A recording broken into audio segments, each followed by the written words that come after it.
It's been such a long time since Boston led the way. It's more than a feeling. It's Mike and Tom to start the day. The heart of Massachusetts should be freedom, justice, and liberty. Freedom led pilgrims to Plymouth Bay. Salem trials had justice too late. The sons of liberty spilled the tea, and then the redcoats spilled their blood. The shot heard around the world rang out from the Bay State. Boston strong and ready to defend. It's where revolution started and ends. It's been such a long time since Boston led the way. It's more than a feeling. It's Mike and Tom to start the day. Quincy Market, Freedom Trail, Charles River, Boston Harbor, Bunker Hill, Griffin's Wharf, Fenway Park, Old North Charge. It's been such a long time since Boston led the way. It's more than a feeling. It's Mike and Tom to start the day. Boom. Kaboom. Good morning, everybody. Oh, it's Monday, Yep. fun day. Another week to get through. We get through this week. Jury selection should be done, right? I'm thinking definitely, yeah. The way they've been going, yeah. Yep. Definitely. I don't see why they couldn't. Nope. And then, so Friday we lost one and gained one. yes, Yeah, right. I got contacted by somebody that was in the jury pool. They didn't make it. I was gonna say we know somebody got something in the mail from going to the jury pool. Imagine he would how quickly he would have been bounced out. My goodness. That poor guy. That fucking poor guy can't win. He can't fucking win. That guy. No. I had a good weekend. I don't think it could have been maybe a little bit better, but pretty much not. No, it was just like ideal. Just hung out on the couch and watched did you watch Broken Baker? Of course. I love my man. He is awesome. He was like the first guy I had on, and he was awesome. You know? And you know what, Mike? I don't think anyone else could have done a better job. Like, you know, everyone has a niche. That's absolutely his. I think he did a great job with that. He was fair. He really flushed out the asshole that he really is. Well, hey. You know, not break Baker, but Pleasant. No, like how much he would say to him, because people were replaying some of the stuff. Rewind it and tell me I didn't say that. And Baker was right every single time. Every time. Yeah. Yep. No, Mike, he's one of them guys that, again, we're blessed to have the people, the talent, and the enthusiasm of everybody. We are blessed. He put himself right out. He put himself right out there, and you know, I don't know if Kevin knew who he was or how, you know. And the guy, I'm glad you brought that up. I heard something. Yeah. This weekend, who said it? Hold on, I'm going to tell you right now because it's important. He does put himself out there, right? And you put yourself out there, right? Yeah. Well, it's funny because by doing that, people don't realize what we're opening ourselves up to. And some people that are listening, right, are at home that support us 100%, Mike. But they don't take that next step to get involved. That's our job, right? That's what we do. We're the first ones to take a hit, right? Yeah, because we have a platform, so to speak. It's really easy to get us sort of like to say something to us, yeah. But at the same time, it's as a person. As a person, you put yourself out there, opening yourself up to criticism. Just by being out here, right? We're out here for the people that are behind us, right? That's right. Yeah. And some people, um, that are not involved and have not put themselves out there, I Right. don't think they have um, The e- Stones. enough. Well, not just that, but enough of a voice. Like, because when the people that are out there that are quiet, there are so many of them, Mike, and we can't use that to help Karen in any way. It does No. nothing. It does no No. good. I mean, watching us, yeah, but if everyone that watched us, if half of you guys, just half, held a sign or held an American flag, didn't have to say a word, stand there, hold the flag. There's And you can absolutely still, nothing wrong with that. yeah, and you can still say to yourself, I I, really don't. well, you can say to yourself, I'm part of this epic Right. movement. Yeah. Instead of being, don't stand out, don't do this. Well, no, come join us, man. Yeah. Keep I say what mean, you want feel to. good about yourself. Right. Yes. No one, I really believe if you went down there and you were a blue shirt and you wanted to stand amongst us and say what you wanted to say, no one's Yeah. going to say to you unless you're trying to be confrontational. Yeah. No, But no one's Mike, going to say yeah. you know what's funny? That happens. Really does. They're just wearing pink. You think at the time, just kind of meddling in, or I don't know. Yeah. Well, not just that, but I mean, I really think people have come and shown up that were on the other side that just mingled in the crowd for us on our side. I really believe that to be true. Yeah, And when they yeah. don't see, Mike, when they don't see the hate, the violence, the anger, that when they don't see it, they they they they shut up. They go away because they prove themselves wrong. That makes sense. I It totally does, dude. Because I think if what we believe is true, they come down there, they're expecting a little bit more hostile and maybe even talk under the undertones about how the blue people will call them, but there's none of that going on. I don't even think anybody talks about them. They But don't. no, it's It, just the it, it opposite. Minion Mike is a great example of, you know, he'll talk to anyone. Especially the blue shirts. He's got no Yeah, problem with anybody. right, So right. yeah. And It's again, it's if you want to come and support Karen, come and look for me. You right. can't miss me. Come say hi. Most people do. Mike. It's a great thing.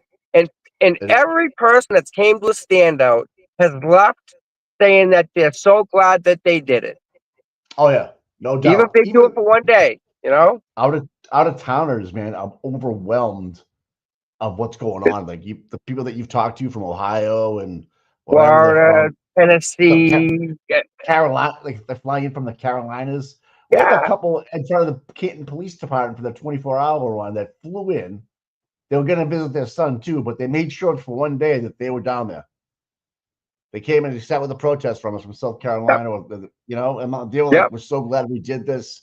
I think you interviewed them, and that Mike, to a me guy was in Ohio just jumped in his car, filled it with gas, and drove.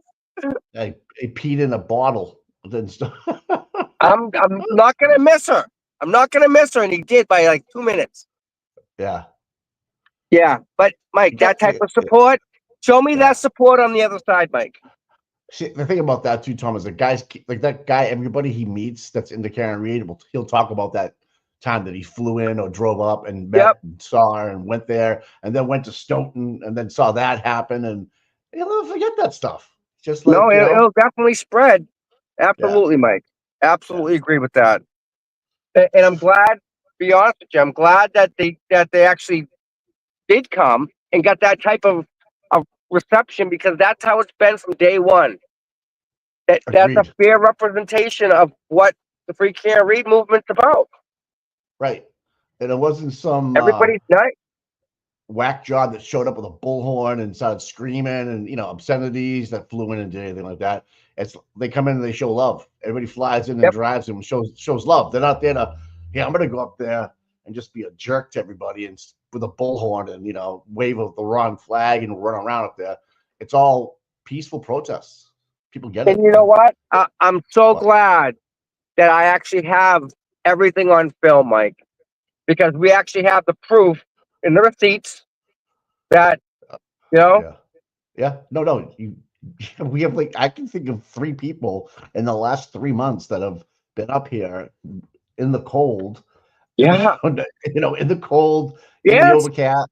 I mean, for a guy to jump in at 7 o'clock in the night and drive fucking 13 hours to get to Dedham on a whim, and just to that just see her. says, yeah, that's passion. That's Amazing stuff, bud. yeah. And we're part of that, buddy. We're part of that.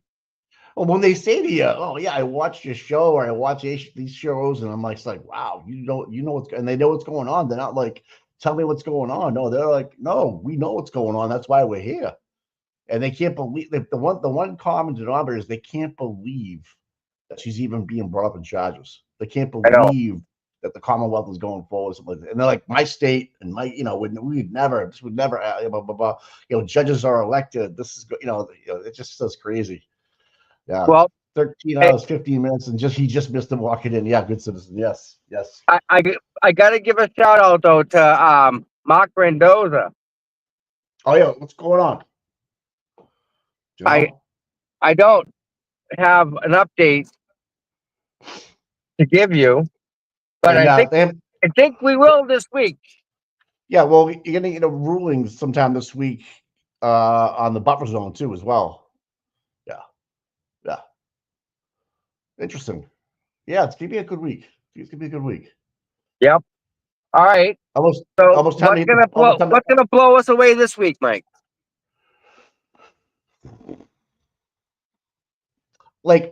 I've been thinking about the audit. Are they going to bring any of that into play? And if you do, if the prosecution wants to, let's say just because it's kind of like pro prosecution, I believe, in the way I took it. Okay. And then there was some stuff about how Canton just missed other incidences with the dog and Tim Taylor and Helene. I have a question about that, Mike. Yeah. I'm not sure if a municipality can accept payment. They're not a bank. Yeah, he have to go to town hall or something and pay it, right? But no, I don't think it works like that. I don't think he can go and repay back the invoice that they paid for. In timeout, who paid for it? What account? And they need more money? What? Yeah, so that's a good question.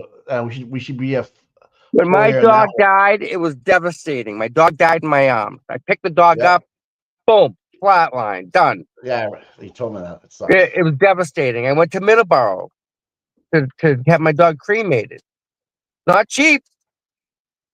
No. I still get mine downstairs. Yeah. So, yeah, but who pays for that, Mike? Tom, it's paid. It's something that John Camo brought up. I don't think he's going to stop until he finds out who wrote checks. Exactly. So he's. But again, the audit people say he repaid the money. Yeah. Right. I don't think you can. The invoice has been paid. Yeah. Do you know what I mean? Who's he paying back? It can only be. I mean, to the police department. Why would you write a check unless it's just a receivable somewhere in the town hall? I don't know. I don't know. How would they log it in? It would be under a receivable, or it came out of a mitigation account. I don't know. What, Mike? You know what we're gonna do today? What's up? We're gonna FOIA our bum off today. We're gonna do it on live. We're gonna do it today. I got my laptop. It's all fixed. It's all set. Right. Then we're gonna do the show, right? Yeah. And we'll do some FOIAs. You gonna go down to the bagel shop again? Yes. No, I'm gonna go to the diner today. Oh, cool. You feeling good? Yeah, as good as I can. Hey, don't forget tomorrow, people. get a vote tomorrow. Sue Susan Harrington. Harrington. That's the only Tomorrow's hope. our day. I hate to Tomorrow's say our it. day. You guys gotta vote for Susan Harrington tomorrow. Please. And Johnny Camo saying that pretty much Helena's got this contract in the bag for 3 years. Yep. Imagine that. Hey, Not even voted on. yeah. But you know what, Mike? What, buddy? 3-2. Voted. Done. I can't believe he was at CM McCarthy's. Wait a Now, minute. here's the other thing I want to know before we jump off. Now, is McCarthy running for planning board on the same ballot tomorrow? That's what I need to know, people. Because I read something in the paper that there's Bob McCarthy running for planning board tomorrow. And man, wouldn't that be interesting? Wouldn't that be interesting that he's been flying under the radar? Look over here at this shiny thing the whole time, and no one really knows anything about it. I read it in the article, and I don't have the Canton paper in front of me. Damn, I have to go get it. Anyways, what are you gonna say? You there? Kelly just put something up about the baker. If there's a video, she can play it. Okay. Yeah, the bake. I don't know why he's apologizing. Why? He shouldn't. For what? I know. I saw an apology video or something like that. Maybe just for wasting that time, or maybe he was trying. Here's the thing, right? He's like one of these guys that thinks if he talks louder, it makes him correct. Like, okay, that's not, that's plebeian for you. Even though he gets hit with great questions, he's just gonna try to overspeak, call you a liar. That's not what I asked. That's not what I said. Replay it, all this other stuff. So you want to do it 16 minutes long. Yeah, I want to hear what he has to say. All right. It's up. It's ready to go. You ready? Hey, my friend. I think I have to make an apology video because it's been pointed out to me in my YouTube selection, as you can see in the thumbnail, that what I did yesterday was unfair. And I'm really, really low IQ. And I might be. I've never really been tested since I did a Mensa application test. But I'm smart enough to know that that's not what happened yesterday. And it wasn't me who tried to make this into a clown show. I actually went into this having totally changed my mind of what I wanted to do. Because in truth, yes, I wanted to make YouTube Bloodsport. I wanted to take every false statement Plevin had put in his book and made him answer for it, made him rage quit, and then I would have laughed at him. That was my original idea because he called me a liar on Twitter. I don't like people calling me a liar. It's like Marty McFly and being called chicken. But then I thought, no, Baker, you're 27 years old. You're better than that. Give the man a fair chance. Maybe bridges can't, it won't be mended, they won't be built, but maybe you can try and reach across the aisle, because I can never change Kevin's mind. I know that because his entire livelihood depends on being the one claiming Karen Reed is guilty. That's how he makes his money. That's his grift. I have a different grift. You can buy my grift merch in my store. Maybe send Kevin one. And as YouTubers, especially those who say, well, I'll only cover one case, you have to be consistent. And I should have known better. I don't feel sorry for myself that he called me an idiot and all that. I feel sorry that he called you idiots, because you are some of the most wonderful people in the world, because you spend your time looking at us idiots who has a webcam. We owe you all the things we can make because of this, because we had no channel if it wasn't for all the wonderful people who come in, support us, who sends us DMs, who volunteer time to be mods for us. And I feel sorry that you had to listen to him disparage you in that way, because none of you need that. None of you deserve that. And I think it's just a coping mechanism they have on the anti-side because they know we don't have the facts. We will just make up a story. Let's just do one of the highlights from yesterday that really shows how Kevin never came into this with an open mind, ready to do what I have asked him to, debate his book. Incorrect. Bev blew up. Bev blew up, went to her chambers, came back, yelled at the defense. That's when he changed his statements. Again, we are only fact-based, but incorrect. But you're making it. You just said he got admonished in the chambers. No, You're I making didn't shit say up, that. This is typical. This is classic free Karen Reed. Just make something up. Kevin, It's unbelievable. if you don't want to be here because you can't, Stop making shit up. That's it. It's that simple. Just stick to facts if you can do it. I did it. But this was when I lost all my pretend civility. I blew up yesterday. I shouldn't have done that. I started calling him Plevin, which is derogatory. But again, he called all of you idiots and me a liar. He clearly lied, and he kept sticking to that lie. He has still kept saying that on Twitter, and in my comment section, he keeps claiming that I never wanted to listen to him.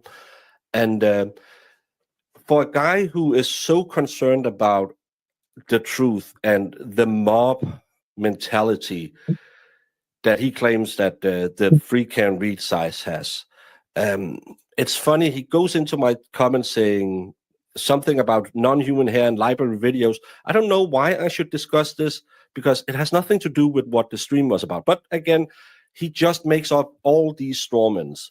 There was no non-human hair, no gap. I never said anything like that. Kevin, you are such a bad person because you willingly lie every single time you tell me what I said. I understand why everyone said, I don't want to watch that shit show when you have Plevin on. I thought he could be a reasonable guy because I haven't been part of, I'm not Tom, I'm not Aiden, I'm not Will. So I thought he could be open to at least have a fair discussion. But no, even though, and I can show you the email where I said, I just want to talk about your book. He makes it into his standard, let me make 45 strawmen. And then all of his little minions comes in. Nelson, he's, I don't know how many comments he written. No, I think Busted Baker is a grifter. He has he had a nothing YouTube channel in whatever country he's from. I'm from Denmark. It's the most sexual arousing country in the world. Until he latched onto the Free Can Read base and tried to make his channel into something. I never latched onto the Free Can Read movement. Again, I know it's really, really hard not just to yell insults because you don't have any facts. But before I ever started covering the Can Read stuff, I had already established myself as a law tuber. You want to pause this? Is it true that I grew immensely? No. The Can Read case? Yes, because I had wonderful, wonderful people who were willing to come on and be a guest on my show. They gave me a big audience. Does it mean that just because I, thank you all so much, reached 15,000 subs yesterday, I'll have 15,000 people watching me every day? No. It means that, oh, we watched it, we subbed to him. Some of them will come back, some of them won't. I am not a Free Can Read channel. I am a true crime channel. I'm a court coverage channel. And Saturdays I do funny stuff, and then at night I'll have a Valhalla, an expert on, and talk about nothing. Why do you have to lie so much? Why can't you just stick to the truth? Stick to calling me fat and stupid. But I don't know why you have to always be this miserable. Jules, if that's the one from the tweet, you made a complete fool of yourself and you're wrong about a lot of things you claimed. No. I have to make one correction. I did say Tui Rodriguez. That's wrong. I have to admit it's not that TUI that they use for federal investigations. I don't know why Kevin wasted his time going on your show. I don't either, because it wasn't anything like he really wanted to be. He just wanted to yell at people and call them dumb. You repeatedly interrupted him because he never answered a question, and then claimed it was him interrupting you. He kept yelling over me. Which was completely false. It's not. But again, let's agree to not agree. You don't know anything about the case. I think I know at least the basic stuff because I watched the entire first trial. I watched every hearing that's been televised. I know, again, all the insults, all the "you're stupid" is all you have. Stick to grifting Doughboy. I don't know who Doughboy is other than it's a character in South Central, but maybe you should keep an open mind and not just hate Karen Reed because you hate Aiden. Could it be a thing? So clearly you and your team are mentally challenged or slow. Well, I have a wonderful team of people. I'm probably pretty slow. I'm the least smart person that has anything to do with the Broken Baker. But I have wonderful people surrounding me. Wonderful people who can help me interpret stuff because I am not an American. I don't know all the references, so I'll ask Jamie, hey, what does that mean? I will reach out to people who has legal backgrounds to ask them, what does this mean?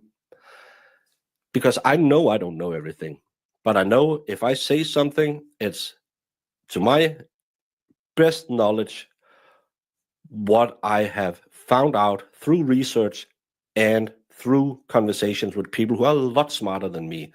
Because I don't have that thought that I'm really good at anything. I'm probably the worst person on YouTube. But I'm lucky that I know a lot of smart people. And maybe all you aunties should realize that too, that you actually get knowledge by talking to other people. Plevin could have learned a little bit about that yesterday. The stupid baker talking about being grown up and cannot even call people by their name.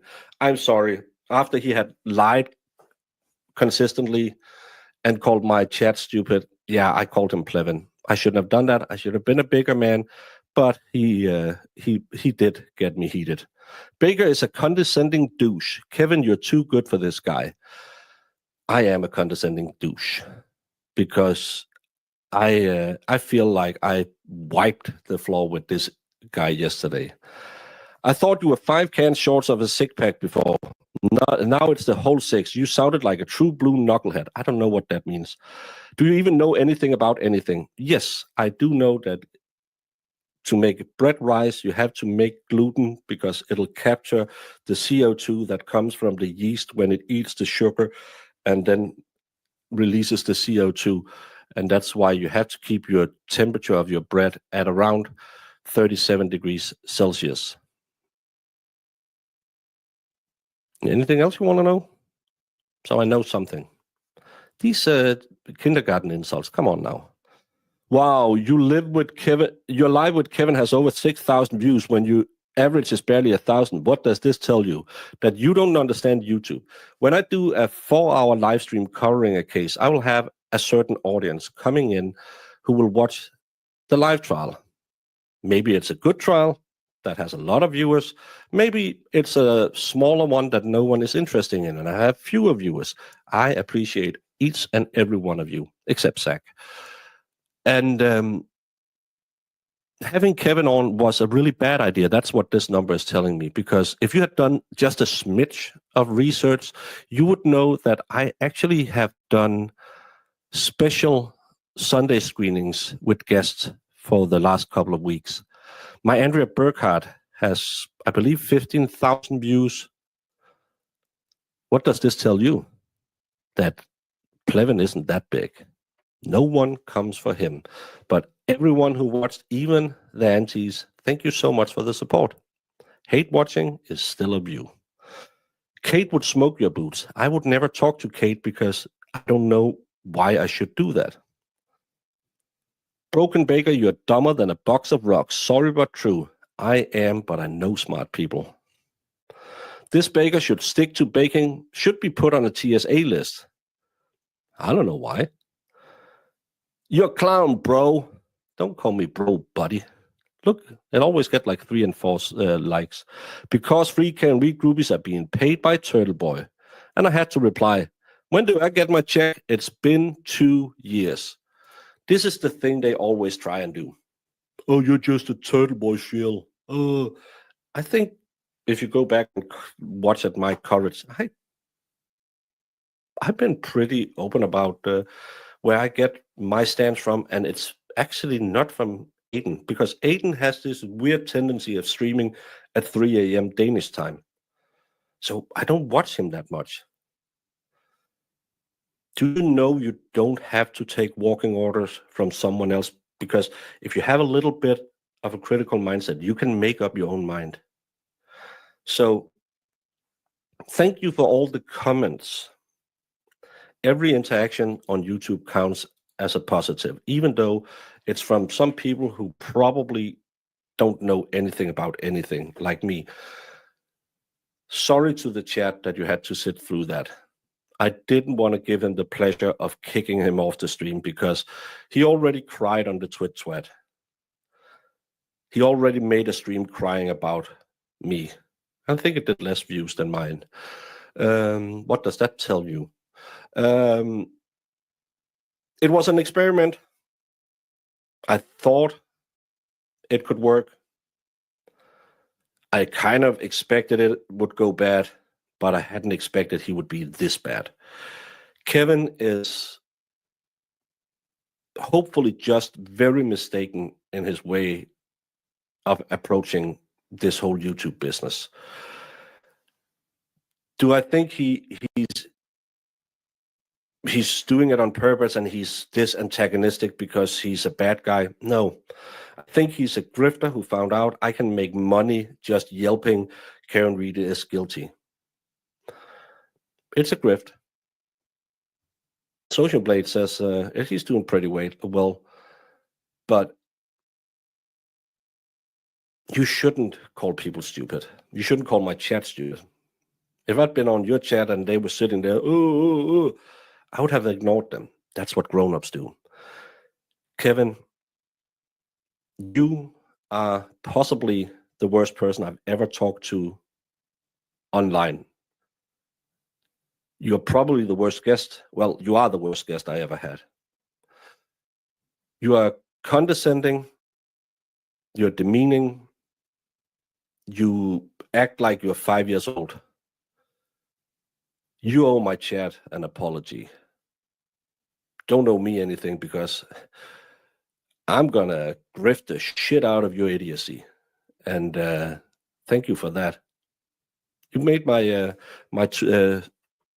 first short blow-up video yesterday. If you're out there and you want to cover the Karen Reed is guilty side, please don't be like Kevin. Try and find some evidence. Don't be a gutter trash YouTuber. It doesn't work. Drama is good for the money the first couple of weeks, and then people grow tired. Get some better people if you want to claim that Karen Reed is guilty, because Kevin isn't the one. He's too stupid.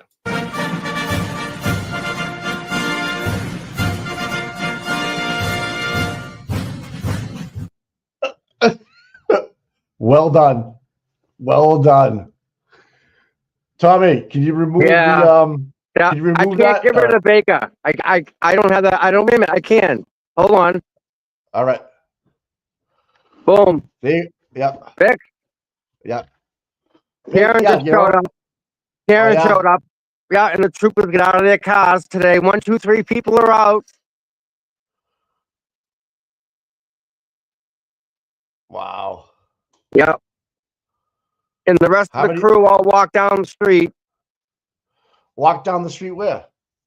I guess to the other side. So they're walking past the courthouse? Right through. Interesting, huh? Ah, brave in my world. And they're screaming at them now, move back. Because they're all hanging out in front of the stairs, which is exactly where they shouldn't be. They're all gonna get popped. Here we go. Are you serious? They're all there, dude. They shouldn't be in the buffer zone, and they're right there watching Karen walk in. 1, Yep, 2, I can see it. Yep, I can see it. 3, 4, and I'm not allowed to go past this fucking sign. I hit no. I just hey, stay right there. You got a shot of it. So, oh man, I wonder if they're just. Hopefully, they're just gonna get a warning. I don't know. I see a lot of yellow jackets down there. Just know there's 2 yellow jackets and somebody that doesn't have a yellow jacket. There's only 3 troopers today. Do you see them walking right past it, or are they staying right in front? Do you know? Yeah.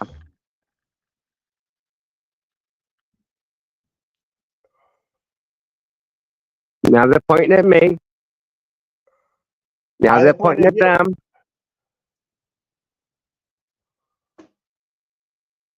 It's gonna be interesting.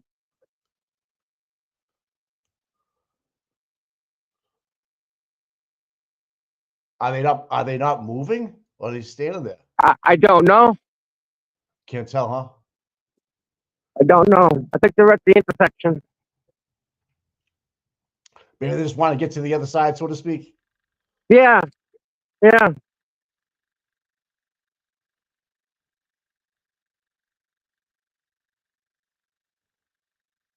It looks like a bunch of people moving, anyways. They're at the light. Well, was Scotty McGinnis there or no? Nope. And they all just had American flags. Yep. Hey, Tom, can you make yours full screen or no? I think so. All right.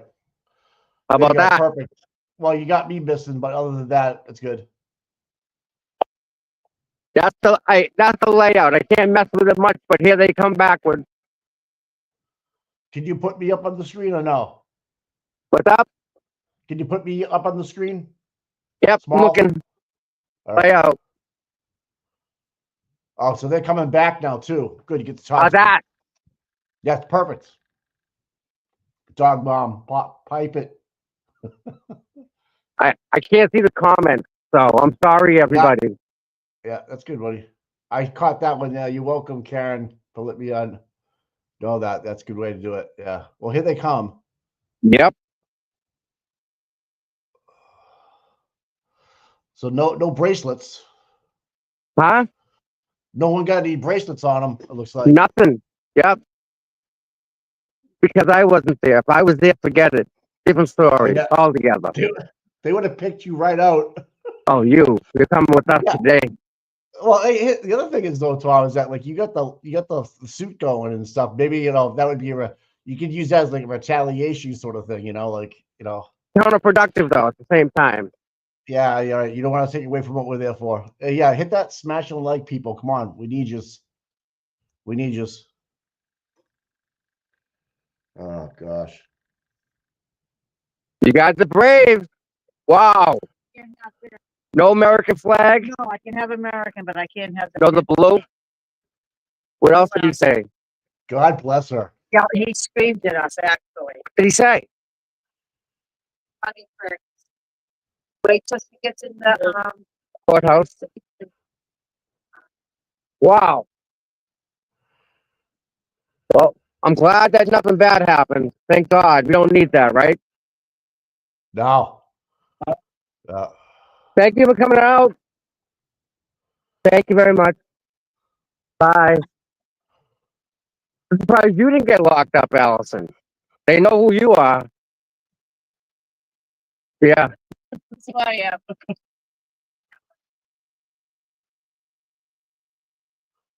Wow.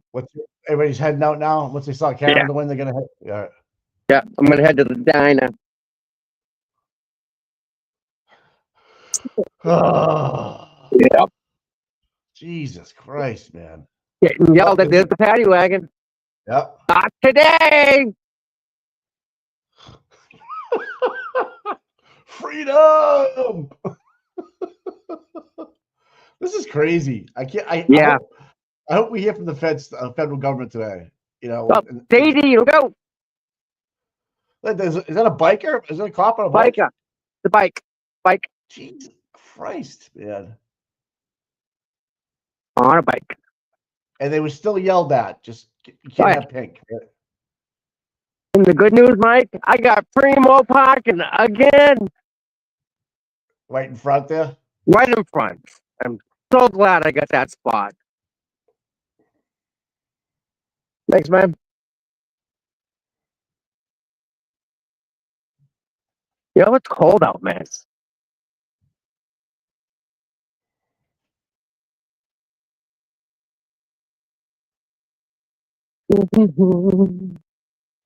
Neenan 79. I'm watching it. Yeah, I saw you. Yep.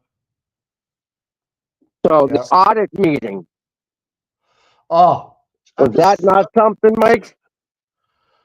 yeah, it was. I mean, we could do a whole show on it, Tom. It's ridiculous, but the bottom line You is know who does that stuff, Mike? tomorrow, right here, people and kidding. All right, please. But you know who does audit stuff like that? Like legit stuff for people? Nan. Yes. Yeah. Yep. Pretty sure she can help us out with some interpretation. Hey, the Broken Baker's in the chat. We should probably get him on for a little bit. Oh, yeah. You want me to send him a link? Yep. All right. Absolutely. Okay, pal. You got it. Yeah, the audit to me was interesting. You know, we, like I said, we have a whole we can do a whole thing about that, and people have covered it. I think John did a great job last night with it, and you know, they really broke it down. But it definitely wasn't what. Here's the thing. They hope to continue business with us, meaning that they want to use us. We want to use them in the future. So they're not going to shed the bad light on the Canton PD just because continuing business with us.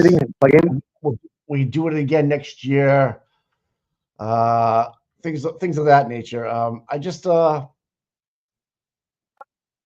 you know, when you're always buying something or when someone's bidding on something, there's the highest, there's the lowest, and there's the middle. You always pick in the middle, right? And that guy was the most affordable, you know. But I think I think somewhere in the wording, a trust me, bro, was done where, hey, we'll do it again in a year because we know that these people are going to want it done again. You know, I can guarantee you another, you know, a smaller audit for say another 150 G's.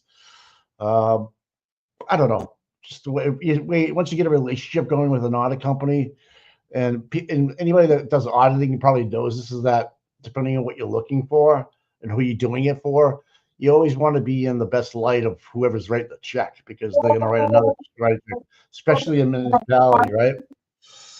And you know, obviously, in my opinion, that is that you know they were there to help the po, in my opinion, and try to, you know, extinguish what they could. But obviously, there's just so much out there that's hard. You can't without lying to the people about what happened. But to tell me that they did a great job investigating for what they had the morning of John O'Keefe was passed away is fucking bullshit. Okay, it's bullshit. The Craig Casey case they didn't bring up. There's a lot of things you can talk about. I mean, the dog was a big thing. The dog, I'm a big dog fan, and you know, I have a couple of dogs myself, and I understand. But then he has all this time off that's paid for.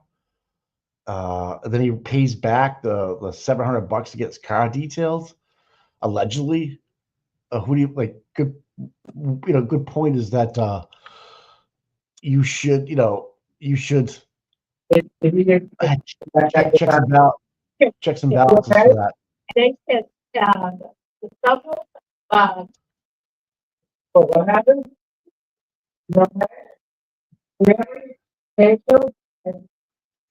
Tony, put it on mute. You want? I don't know what's going on. That my book goes to the police, they say it's okay. The guy made it. They saved him, Mike. Oh my God, huh? Mike, they saved him. I hear you, bro. Holy shit. Crying over that. I was so sad for like a couple days. Really sad. Wow, you're the guy that Thank allegedly God. passed away. Thank you. Thank you. Thank you. That's so nice to hear. Oh, good, right? Find your mom? Huh? You find your mom? Yeah. Wow. Wow. I'm so Wow. happy. Wow, Cunningham, that's fucking disgusting. Sweet. Yeah. RP. Put it on mute, Tommy, if you can. If you until you're ready. Thanks, buddy. Yeah, Mark, thanks for sending that to the Braden Carney, deputy man shot. I mean, you're a fucking asshole, dude. That's fucking disgusting. All right. Fuck you, and the fucking boat you fucking floated on. Hey, Baker, if you're still in the chat, you get a link. Look in your ex email, please. Fucking what an asshole. Fucking. What do you say, Mike? Braden Carney. Listen, I don't want to hire else say it because thanks, Mark. This is what Braden Carney just posted. We'll never stop, and when the time comes, we'll piss on Bill Reed's grave and eventually Karen's. What the fuck is wrong with you, man? That's just fucking. That's fucked up, dudes. Like that's just sick in the head shit, guys. All right, stop it. Stop it. That's no need for that shit. I can't believe I just said it on YouTube, but that's just wrong, guys. I don't even want them to know that was even said. That's, you know what I mean? Like, but that's what's out there. Like when Tom was talking this morning, like the vitriol hate that you have to wake up with and to talk about things like that is just so out there. Anyways, I just, yeah, and the other guy there, hey, Glenn, makes me a member again. Thank you so happy. Tommy, you had 2 mics going or 2 something going? Oh, I'm trying to get this. There we go. Radio check. Can you hear me, Mike? Yeah. I can't hear you though. Why? Yeah, I don't know. Hold on. You got me? I'm there. Let me know if you see Baker because I sent him a link. I don't know if he's going to show up or not, though. But I can't get over that. I think I just got to add a window. Oh, hey, you can close out the CP mobile too, if you want to. Or you're just going to use that as a camera.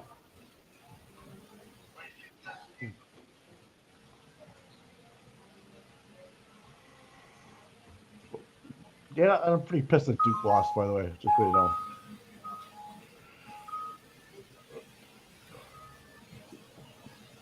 Oh, but that come on, man. And then the Cowboy fan, 105C, he's saying some pretty nasty shit too. I'm not telling you to follow him on Twitter and like that, but like literally, like wanting the worst things to happen to people is just like, how do you write that stuff? And then it comes down to, yeah, you got Houston to win mock figures. Of course I had Auburn. So. No.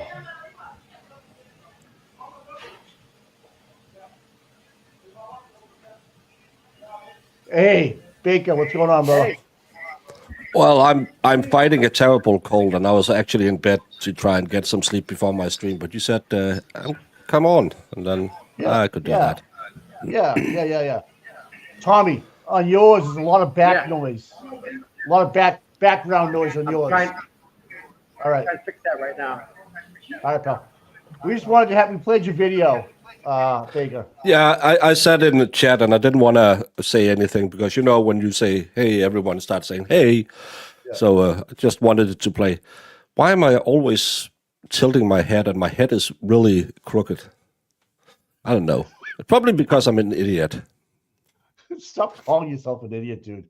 I No, feel I've been overall- told by multiple sources today that I'm not that smart. And I'm actually, because the grifter merch is after Plevin started calling me a grifter. So I think my new grift line would be, I'm not dumb, it's my third language, because I didn't even think about it when I said it to him, but apparently people found it funny.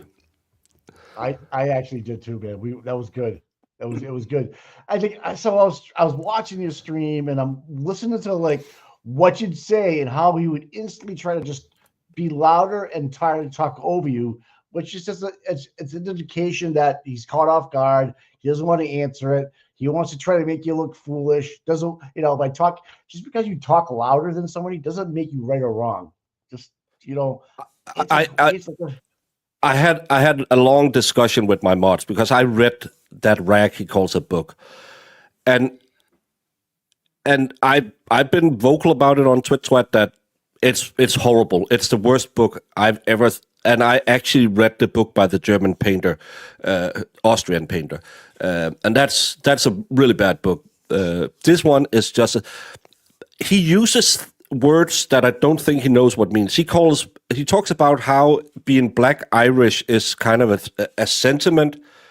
No, that's like using the N word to calling people Black Irish. Okay. And every guy he's at some point he describes Lally as broad-boned. As a fat guy, I call myself big-boned. I don't call myself broad-boned. But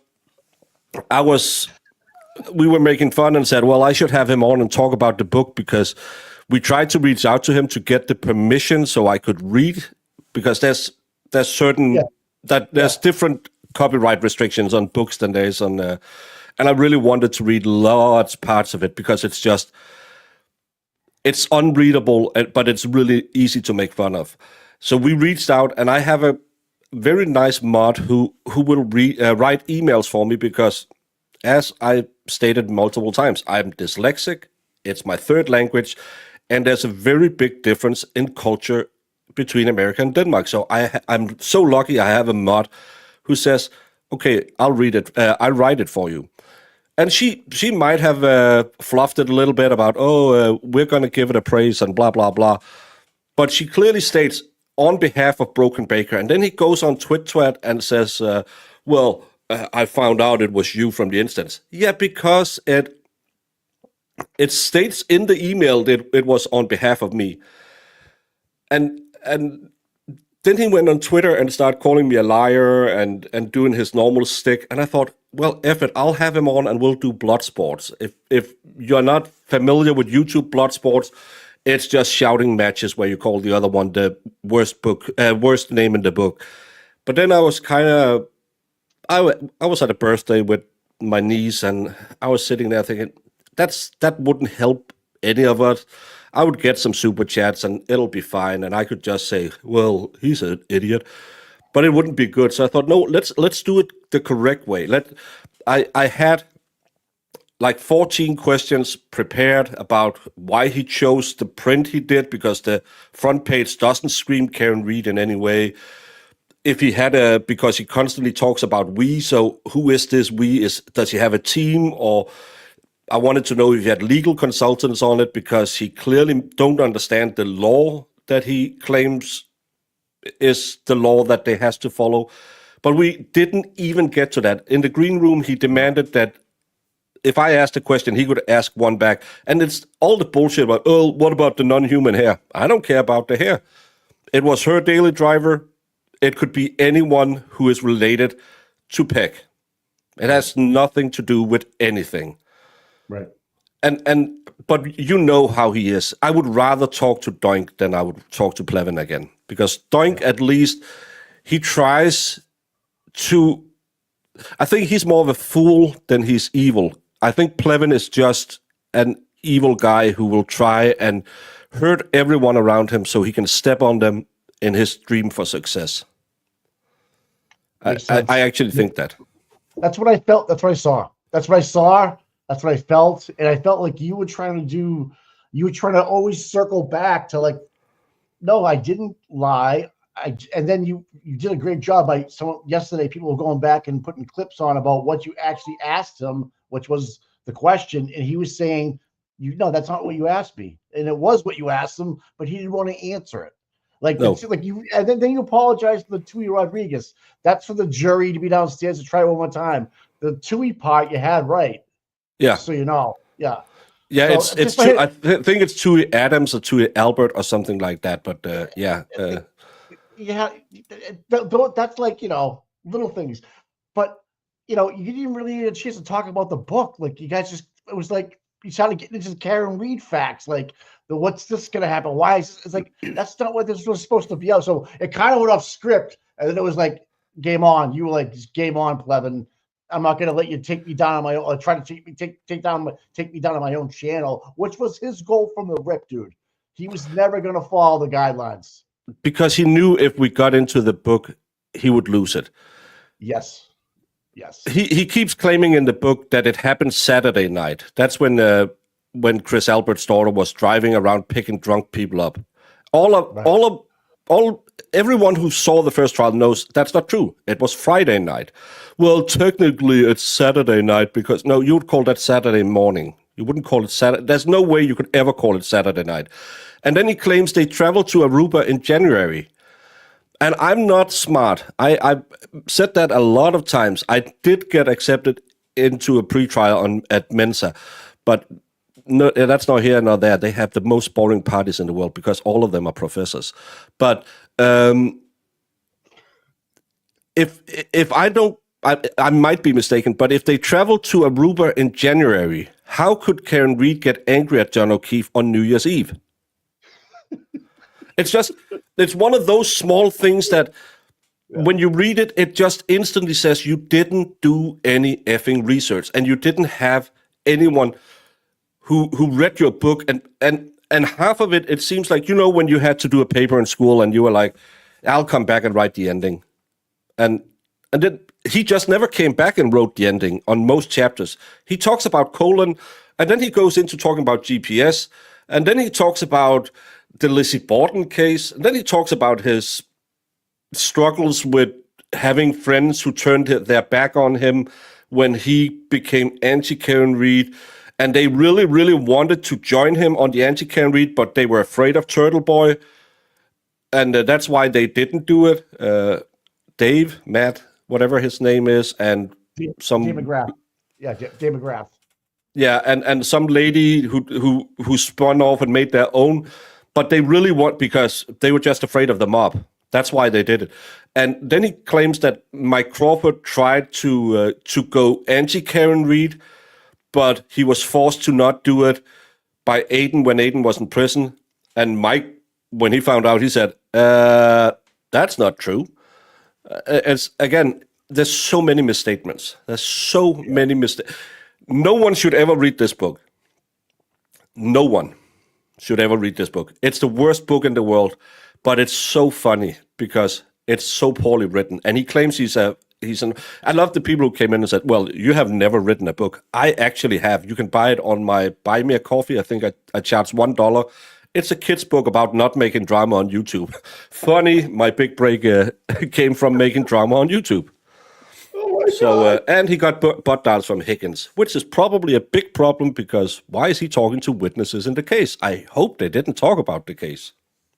That's funny you say that. Now, if that's the truth, the defense can request any conversation that he had with Kevin. Yeah, of course you can. Put him on the stand. Yeah. Absolutely, riddle him on the stand. Now that he said, you had a conversation with Kevin, Brian Higgins. Okay, let's talk about that. What happened? What are your notes? You had to take notes down, didn't you? We're going to seize your computer. We're going to take your phone. He's doing exactly the same as Karen Voss. I can't remember her first name. I'm really bad with names. Sorry, it's not because I didn't know anything about anything. It's because I'm really bad with names and faces. But the Voss thing, Plevin had interviews because he put it in a book, and he claimed it on my podcast yesterday. He had multiple interviews with witnesses. They are not allowed to talk about the case. Karen Reed can go out and talk about whatever she will because it can be used against her in a court of law. But the witnesses, they shouldn't be talking, especially not to an online hack. And funny how he didn't. The way he answered, if he had ever gotten any information from anyone, he said, well, I haven't had, what the hell was the words he used? And he wouldn't answer how he knew before everyone else that the federal grand jury had... oh, that idiot. My point is that if he has somebody telling him information, i.e. the federal investigation was over before anybody else, he just opened himself up to discovery by writing a book and saying that he had a talk with Brian Higgins. Now, what else can come of that would be who's leaking him information and what We know. he actually. Well, We- we know, but it's hearsay for now until you find it in discovery, right? He might be saying it, but you have to take his word at face value for that. I'd rather have something on a phone and discovery, and let's see what actually happened. I mean, if you want to try to find a leak in the Norfolk County District Attorney's office, and he's getting it because remember last year during the jury, they knew before we did what the counts were on the number two charge. If you remember correctly, do you remember that, Tom? But the big problem is he shouldn't have... Can you hear me, Mike? Yeah, I gotcha. Yes? Okay. Do you remember the time last year when Kevin Plevin, I'll call him, knew that they were hung up on number 2 and what the count was before anybody else was? Yes. You know, under the discovery, if the defense wanted to claim, well, we think this information because you wrote a book and it's privileged conversation between Brian Higgins and Plevin. Now, just like a boss interview, it's published now. We want that, and we also want to find out who's talking to him about the jury. And that could be really interesting. Can I ask you a question? Because I've seen this little, I don't know what to call him, pop up in a lot of the anti-Karen Reed. That Frank Vesseling, I think he's a YouTuber from Holland. Yeah, I know who he is, Frank. Yep, yeah. He's I don't know him. Is he not? I do. I watched one of his shows about. It was one, who's live right now, and it said Karen Reed, so I thought, I'll check who that is. Maybe it's something good. And he was discussing the Delphi case, and he had a guest on, and he got hammered by this guest. He had nothing, and then he told his mods to ban anyone who agreed with the guest. So that stream went from 26 people to 22 people really fast, and now he's really grifting hard on the Karen Reed stuff. So yeah, he wrote some interesting Twitter stuff about how stupid we are the other day. It's funny how Right? Yeah, by name, Tommy, all Mike. Yesterday, but he didn't tag you in any of it. He just made a long list. Andrea Burkhardt, Emily D. Baker. Well, if you're gonna grift on famous YouTubers, you have to add them so it'll pop up in there. Because if I add Tom CPU, Tom's followers can see, someone's talking about Tom. Better check that guy out. Right. So he can't even grift correctly. And the thing I don't get is, why is it always childhood insults? Why is it never, you're wrong because... He just replied to Turi Rodriguez Brady evidence. Yeah, you should laugh at that because Plevin got it totally wrong yesterday. But still, why is it always you're an idiot, your mods are stupid, your viewers are idiots, you can't speak English? Again, I know what being a shy violet means, and he clearly doesn't because he uses it wrong in his book. And it's always... We have some bad people on our side who gets a little bit combative. Let's not mince words. There's some people who might say bad stuff to people.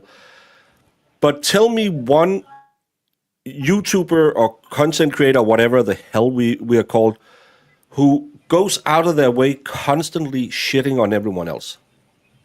It doesn't happen. You took not Plevin. You took Doink out for dinner. Probably the only meal he ate that week.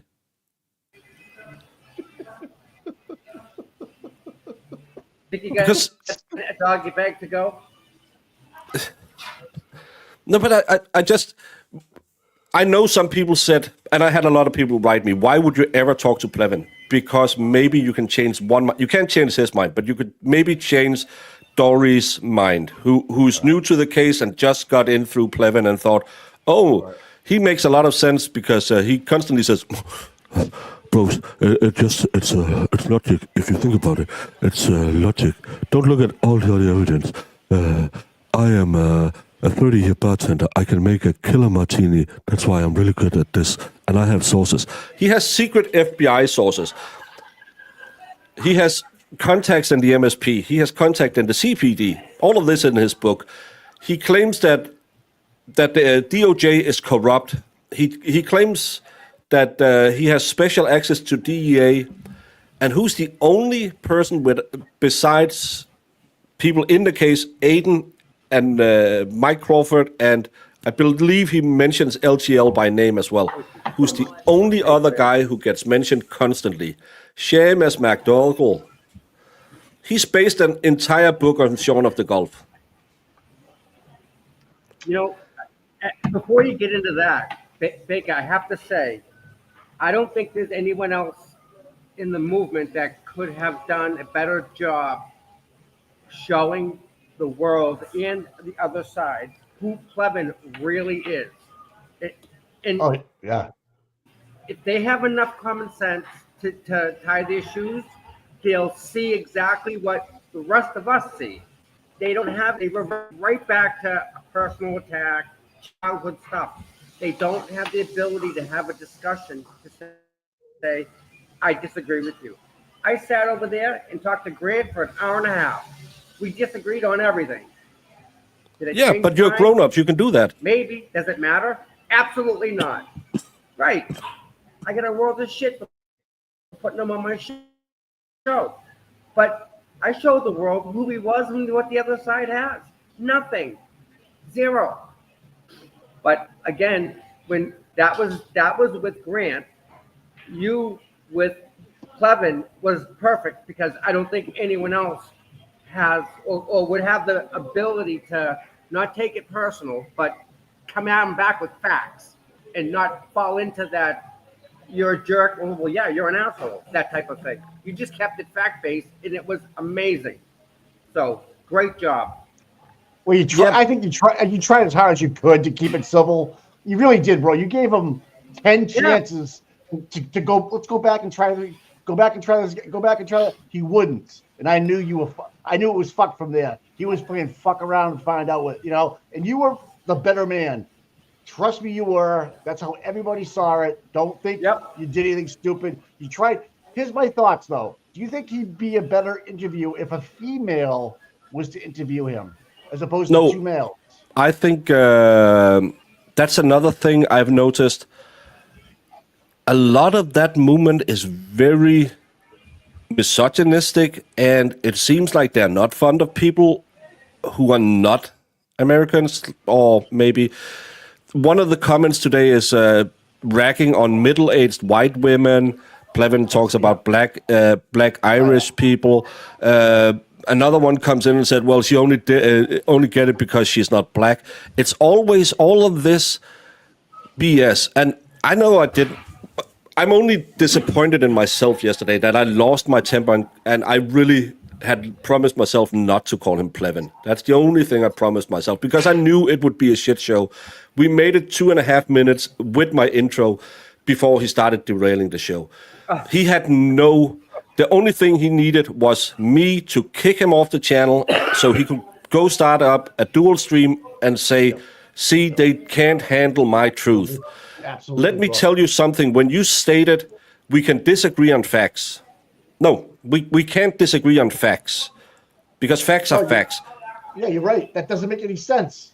No. Facts doesn't make any theories. You can disagree on theories and what ifs, but facts are facts. Yes. How do you disagree on facts? We can disagree on if the car went 24.3 miles per hour or 45 miles per hour. That's not how you do it. You have to establish that all the facts is what has been presented in case. And I said it to him in the green room. I said, I've said it from day one when people said, you don't dare debate anyone on the anti-side. And I said, if anyone wants to have a debate on anything provided in legal documents or in open court, I will debate. But I don't care to debate if Turtle Boy is doing Adderall or if Tom shouldn't be having his camera on while driving, or if Boston Mike is really bad at March Madness. I don't want to debate all of that. I want to debate what is actually put into court documents, because this is what it's about. But they don't care about the Karen Reed case. None of these people care about it. They hate Aiden and they want to make money. That's the only two things. And again, as fellow grifters, of course, we don't mind having a little bit of money. It buys us better cameras. It buys Doink some food. It buys me a trip to America. It's not all of us use it as on buddies, the drinking buddies that you can get. Whatever came of that when she's claiming that everyone else is stealing money and no one got any food from that fundraiser? And she got some heavy butts. I don't follow the money when it comes to this stuff. I really don't. Care about the money. Neither do I. I don't know what they do with it. I don't know how much they raised. I care about Karen's defense fund, Turtle Boy's defense fund, and whatever money we're raising for somebody that's sick. Those are the three things I care about, really. Let's see what we can help with our money. Not that because you need money because you're destitute or your living conditions are what they're supposed to be, or you're getting sued for this, or that stuff to me is just third party. Like, I don't really need that in my life right now, right? I mean, but if I can help out, I'll help out people, and absolutely. And I think a lot of people mistake how much money you make as a YouTuber. It's really not all of us are. As I say, I have YouTube money. I'm not YouTube rich, and it costs money to run a channel as well. And all of these, well, you're just grifting. Yeah, of course I am, because I'm spending hours every day doing this. Not everyone can do it for free, but on the other side, it's an attack point that, well, you're just making money. So are you. You're trying to sell T-shirts that's marked crazily up from the production price. You keep trying to raise money because you get your fat ass gets into so many lawsuits. It's funny how everything they accuse of us is what they do. It's almost like they're looking in a mirror when they accuse people. And what I'd never see on their side, which I see, of course, we have our internal. Some people talk more to each other. Some people don't like each other. Some people will say something find stupid. That's we have a really, really big network going on here. But what I never see is the attempts to actually try and destroy each other. Like Doink and KP is actually trying to destroy each other right now because of I don't know, maybe. Doink really wants to smell the camel toe or something, and that's why he goes so hard at KP. I don't know if she's a sister or whatever, but they are constantly attacking each other. Then you have Plevin running around trying to start fights with everyone, and I don't see that drama. If I don't like you or you don't like me, we just don't talk to each other. We don't badmouth each other. We just don't talk. Yeah. My mother always said, if you don't have anything nice to say, don't say anything at all. Just move on, right? Yeah. If it's just the way it is. It's just, but to try to have a conversation with an simple, adult, Mike. It's too simple. About what's about your trying to promote your book. You wrote a book. You want to talk about it, and all of a sudden, the shit just went sideways because of him calling you a liar constantly and saying that's not what you asked me. That's not what you said. I'm just like, dude. Give it up. It's exactly what he said, because I'm listening to it happen. You're engaging with it. No, that's what I said. Even though he probably heard what you said, he wasn't going to say that you said that. I mean, and then to call you those names and call us all these names was a planned attack on his side, so to speak. Like he came in, he probably had the biggest run that he's ever had on a channel in months, who knows? And it was because of you. And the fallout of it is that what an asshole, and no one's ever going to do this again for him. No one's ever going to take a shot and have a civil conversation with him. They're just going to keep on destroying him and keep on going at him and keep on going at him. It just doesn't make any sense. If he would have looked so much better if he sat with you, let you ask the question, and tried to answer it the best way he could, and then you have a rebuttal, and then he has a rebuttal. Fine, let's go on. Next question. Really easy. It's not that hard. Not that fun. It's like it was almost like a debate of like Hillary and Trump on the stage, just going at it. Oh, crooked Hillary just started yelling stuff, and she's yelling back like nothing got accomplished because someone wouldn't let it happen that way. They would. That's why you don't see the moderator to pause that button and say, "Well, let him finish." And you're muted. You tried to mute him a bunch of times, but he was being a little kid. He was being a little kid. It's just, again, it's because you don't have any. Again, I'm a trained baker. That's my profession, and I know they think, okay, he must be stupid then. But I used to be in politics. I've debated smarter people than him. I hang out with a lot of really, really smart people online who I try and absorb as much knowledge from as possible. When you have a talk with, if you had Nan on, you will learn something. Of course. If you have Betterow on, you will learn something because it's free knowledge. And the problem is you have to have an open mind, because I have also found things I have been corrected on in this case. I remember when the text messages came out, and I was like, I never heard about those before. What is this with Higgins and Karen? And I thought, oh, and then they read them in court, and the first thing I did was ask my mods if they could get me the full text stream, because the Commonwealth will only read what makes her look bad. Of course they did. And it actually made him look like a big old douche and very jealous. So it totally shifted that's when I think I've never, and I said that yesterday too, I said, I have never said that Colin did it or the Bri-Bris did it or anyone. I've just said Karen Reed didn't hit him because he wasn't hit by a car. That's all I have ever stated, and this is what the case is about. But after seeing the text messages between him and her and Bri-Bri and her, that's the first time I said, oh, if I should point the finger at someone. But I didn't do it on my channel because I have no proof of it. They run with every little thing that, oh, but did you know this and did you know that? And do you know how the weather? Him claiming that the snow, that I don't know snow. Bro, I'm from one of the whitest countries in the world. Right. Why do you think we're this pale and why we still have blue eyes and blonde hair? It's because we live in darkness most of the year. We know snow. We live further north than Boston. But him claiming that the snow didn't melt till it everywhere else, every picture we've seen from that period, it was gone by the 11th. And they still magically had snow on Fairview 34 on the 16th when Proctor found the last pieces of evidence. It's all of these things where you just, and when you bring it up, they'll just start calling you an idiot. And I remember doing that I never went to kindergarten because my mom took care of me at home.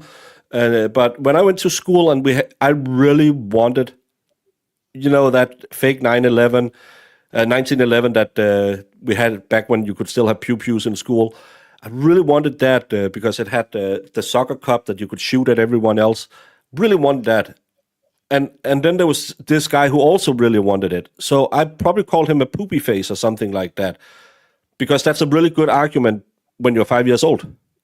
Right. But when you're 50 effing years old and your mental state is, well, I'll just yell louder, then you probably doesn't really fit into a world of debate. Right. I don't know. No, Baker, you just nailed it, man. A lot of people that try to talk over you, even though they're right or wrong, mostly wrong, it's a deflection to get them out of that conversation and try to mix up the words. It's not what I mean. He was classic. I didn't say that. I kept on telling you to rewind it. Like, just like I'll give you this. You had a lot of patience, my friend. You had a lot of patience. Well, I've spent 4 years as a local elected city So councilor. you've heard a lot of cries. in your The life. only thing I've had where I couldn't stop myself was a lady who claimed I didn't know anything about international stuff because I didn't know how it was. And I said, well, I spent a year deployed. I probably know more about it than you, who are a school teacher. And she just kept yabbering. At the end, I had to say, could you please stop talking? Because every time you do, I get dumber. That's the only time I felt like I ever blew up. And I've heard we have actual communists, and having them, I was on the economic part of we have different subgroups, and I was in the economic one at some point, and having them discussing economics it's fantasy, but it's fun, and still you just learn to smile and wave, boys, smile and wave, and then you say, well, I disagree, and then you move on. Because that's what grown-ups do. Do I agree 100% what you and Tommy says? No. Do I agree 100% with what Emily D. Baker does? Or lawyer Brandy Churchwell? Right. No, of course not. But I'm grown up enough to say they are still mostly right on everything. And I really like hanging out and talking to them because they are reasonable listeners. And that's a big point. Being a reasonable listener, not just being a douche canoe that every time someone puts it on output, you just yell because I don't want to hear you. Right. That's right. Yeah. That's Good. I stayed up to like 3 a.m. and just was texting people and people sending me clips, and I didn't get enough sleep, and now my cold is just killing me. So, and I have a stream in half an hour. That's probably not smart. All right. So I'm going to jump off so I won't take over all of your wonderful time. When do we think we'll have a jury? I say court will start Tuesday the 22nd is my guess. Okay. Right after Easter. I'm thinking maybe 2 weeks. probably Thursday before. Get the opening in, then she'll let them go home for the break. Don't talk to your family about this. Do you think she'll let them go home with opening statements in mind just before Easter? I do. I'm betting on Tuesday after, so I will probably be in the state when it's about 1, 2, 3, 4, 5, 6.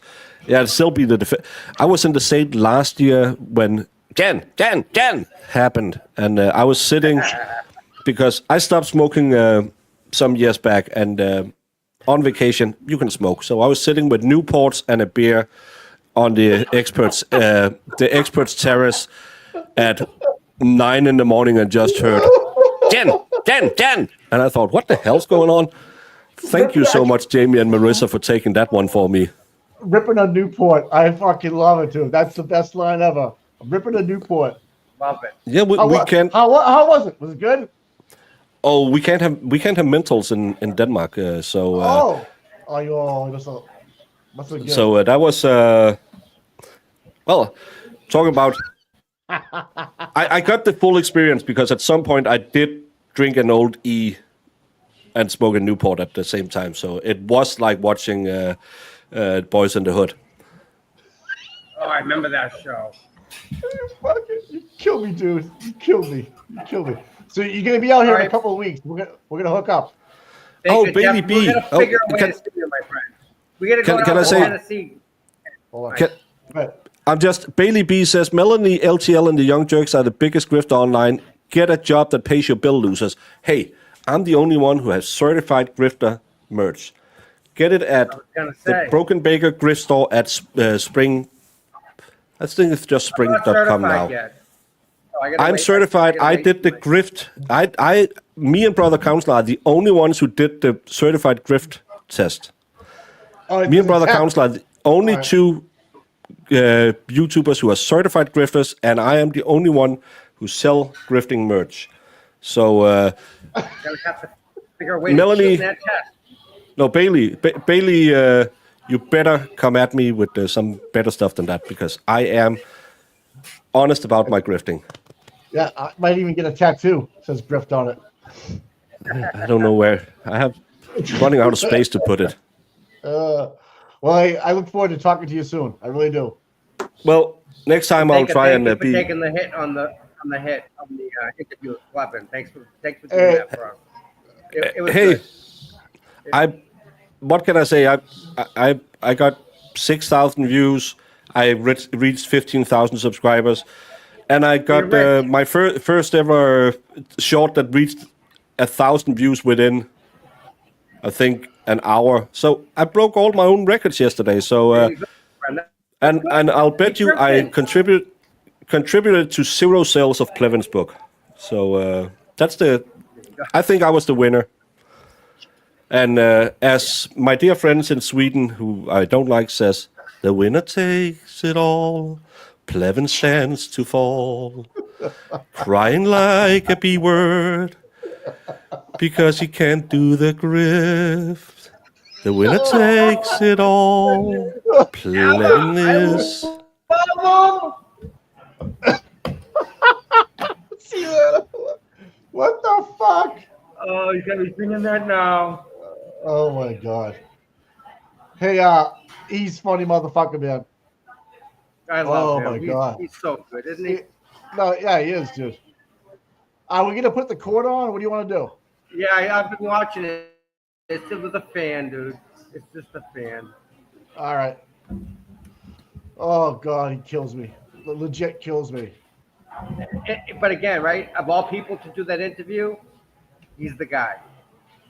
I'm almost thinking, Tom, like if we had like Melanie Melanie do it. I'm not sure, I don't know. I don't know. I'm just saying. Maybe the outcome would be because people interview differently. I don't know.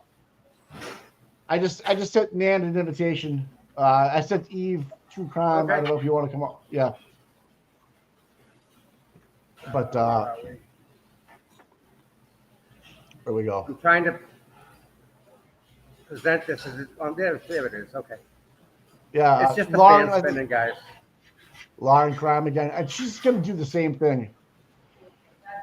All right, Nan's gonna pop on in a minute or two, all right? Oh, cool. Did you hear me? You got it? All right. Yeah. Yes. All right. Yep. I'm feeling better, Rhonda. Thank you. Cold is going away. I'm glad to see you're here. I know Rhonda personally. Went to high school with her. Oh yeah. We've been to a couple parties. Oh my God. Hey, the parties we've been to. Yeah. Did you watch the Turtle Boy?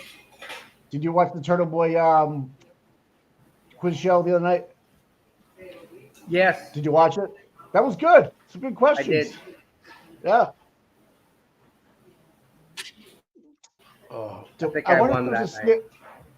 Was there a standout yesterday at all? Anybody know? I wonder if anybody was at Dedham yesterday. Usually Dedham. Yeah, Dedham usually pretty good. Yeah. I wonder if anybody was there.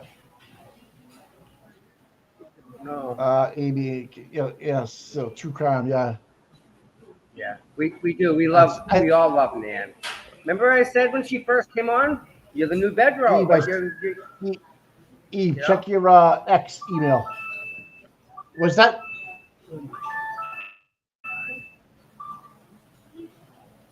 Well, we got to get Baker on here because I knew he wanted to, talk about what, like, literally talk about something that. But I think we spent enough time talking about it. It's like next, like here you go. I saw it happen live. I watched the whole thing go down. It was like a joke on Plevin's side. You know what I mean? Just like he had an opportunity to really be like.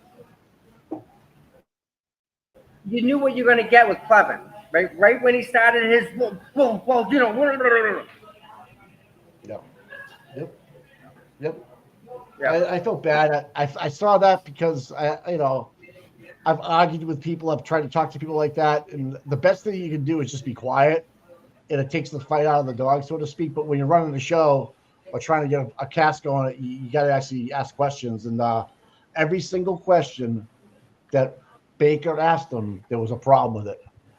Yep. All right, joy catcher, the parties. There were house parties that were probably 150, 200 people in a raised ranch, like parties like that. It was just packed house. What are you talking about? All right, so Bev's gonna work. House parties that was growing up. I used to party. We used to hang Oh, out at yeah, the same yeah, parties with Wanda. yeah. Same groups of people with all. No big deal. Kids. How's she? Oh, look at her. Oh, wow. Oh, man. Woo.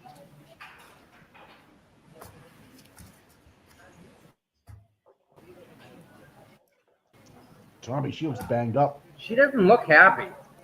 No, she looks bad. Like she's been. Oh man, what the f? Oh man.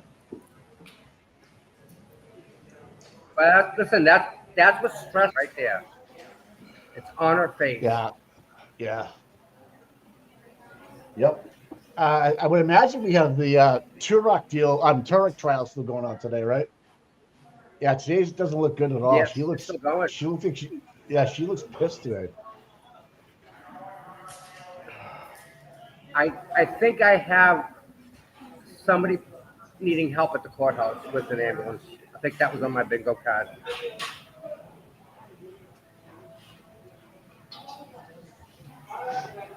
What is she doing? Guys, hit that like and subscribe button. Try to get us to 7,000 today. We've been sitting in Oh the my, sixes. thank you everybody, by the way, yes. Almost 7,000 people, Mike. Wow.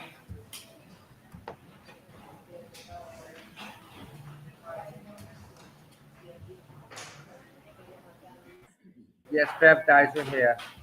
Yes, she's not blonde, really. She's gray. We all gray, buddy. We're all gray. Not now, we will be, though. Yeah, it's weird. My hair's not gray, but my beard is. I look like a skunk. My face comes in, and goes gray, so. It's weird, man. That's the only gray hair I have on my body. Bev. You know, I don't know. The curtains don't match the drapes. You took the words out of my mouth. Yep.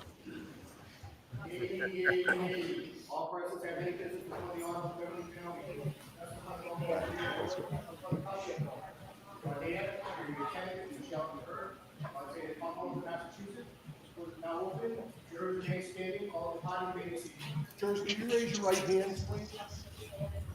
Swear to make true answers to such questions as you put forth to you by the court, so help you God. Thank you. You can have a seat. Judge, may I call the case? Please. Judge, this is 2282 CR 117, the Commonwealth versus Karen Reed. Can I have counsel identify themselves for the record, starting with the Commonwealth? Eve, it's good to see you. Good morning, Ms. McLaughlin. Good morning, Mr. Lally. Good morning, Your Honor. Hank Brennan from the Commonwealth. Good morning, Mr. Brennan. Good morning, Mr. Jackson. Good morning, Ms. Little. Good morning, Your Honor. Robert Alessi on behalf.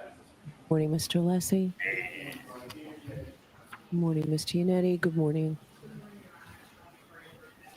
Good morning, Ms. George. Good morning, Ms. Reed. All right, and good morning, jurors. My name's Beverly Cannoni. I'm a judge of this court, and I want to welcome you here today and give you some idea on how we think your day will shape up. You're here for impanelment in a criminal case that you've heard, and we appreciate you being here. Jury service is one of the most important civic duties that we have, and we understand that we're taking you away from your families or jobs, and we really appreciate that you're here, ready, willing, and able to serve if you're called upon to do so. And we also appreciate your patience with this proceeding. Perfect. So this is the case of Commonwealth versus Karen Reed. The Commonwealth alleges that at approximately 6 a.m. on the morning of January 29, 2022, the Canton Police Department received a 911 call reporting an unresponsive male party in the snow outside a residence at 34 Fairview Road in that town. Officers responded and discovered the man, later identified as John O'Keefe, off the roadway in the front lawn area. Officers identified 3 women with Mr. O'Keefe, one of whom was the defendant, Karen Reed, the girlfriend of Mr. O'Keefe. The defendant had been with Mr. O'Keefe the previous evening at 2 different bars in Canton and had driven with him to this residence in the early morning hours of this date. Mr. O'Keefe was treated by paramedics from the Canton Fire Department and transported to the Good Samaritan Medical Center, where he was later pronounced deceased. The Commonwealth alleges that the defendant struck Mr. O'Keefe with her vehicle earlier that morning and then left the scene while Mr. O'Keefe lay injured in the snow during a blizzard. The defendant denies these allegations. She is presumed to be innocent and has pled not guilty.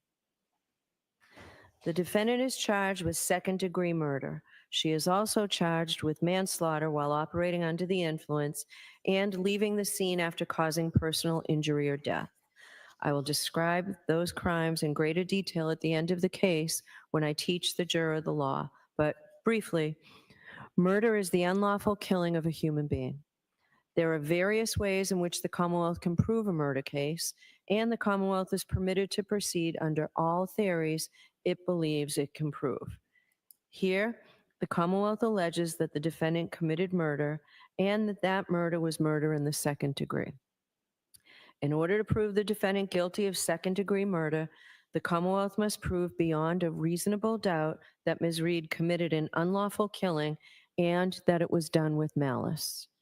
In comparison, involuntary manslaughter is an unintentional, unlawful killing caused by wanton or reckless conduct. These terms and the elements of the crimes will be explained to you in detail at the end of the case before you begin your deliberations. Now, at the outset, I would like to address the issue of public interest in this case and the duty of this court to adhere to the rule of law. John Adams said that we are a government of laws, not of men, and that the law must be deaf to the clamoring of the public. He meant that while public opinion about a given subject may ebb and flow, the law must be steady, reliable, and even-handed.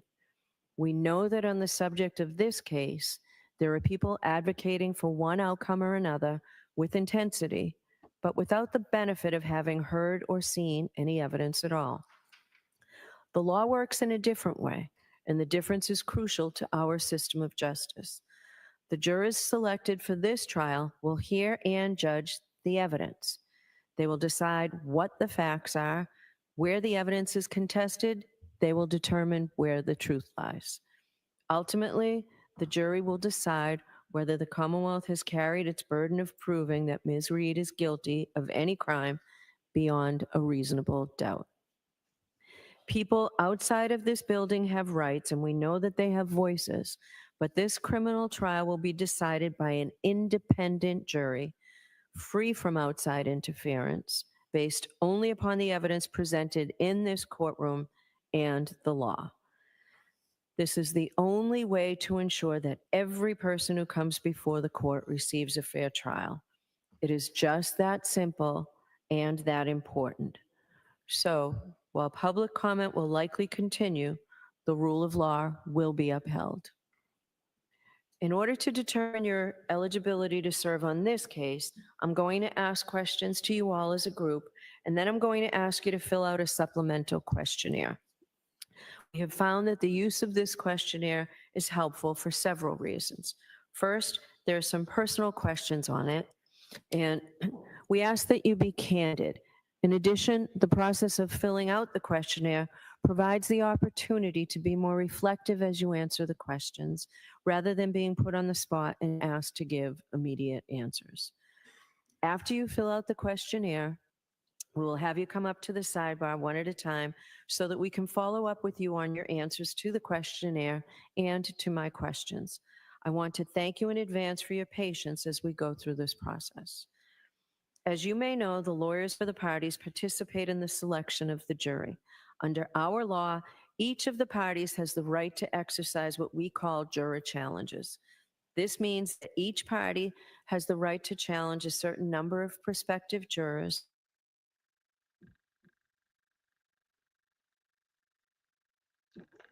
Well, you there?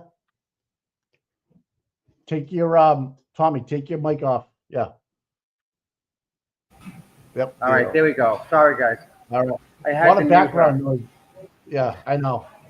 Welcome, Nan. Welcome, Eve. Hi, Nan.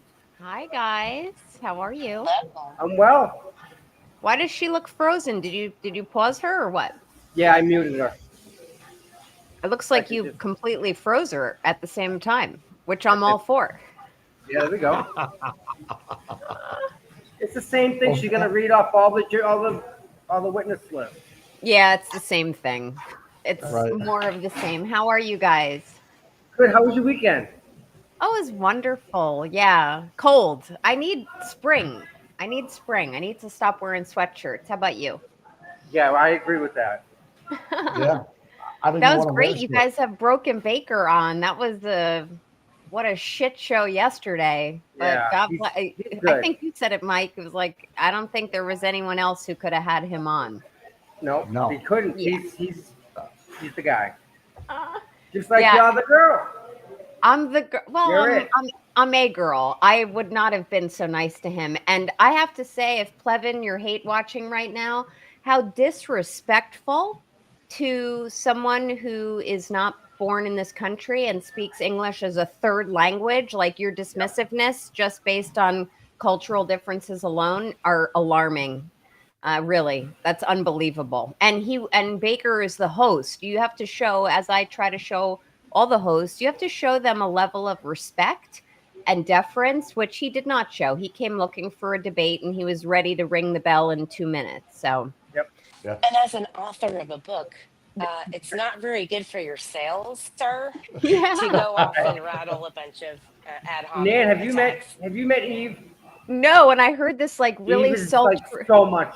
Oh, she's so I good. heard this sultry female voice in my earphones, and I was like, "Who is that? Who is Well, that?" good And morning. It's nice to meet you, Nan. I've been watching you, and I've been Aw, following you, and you've been doing wonderful thanks so work. much, So, Eve. I appreciate sure. it.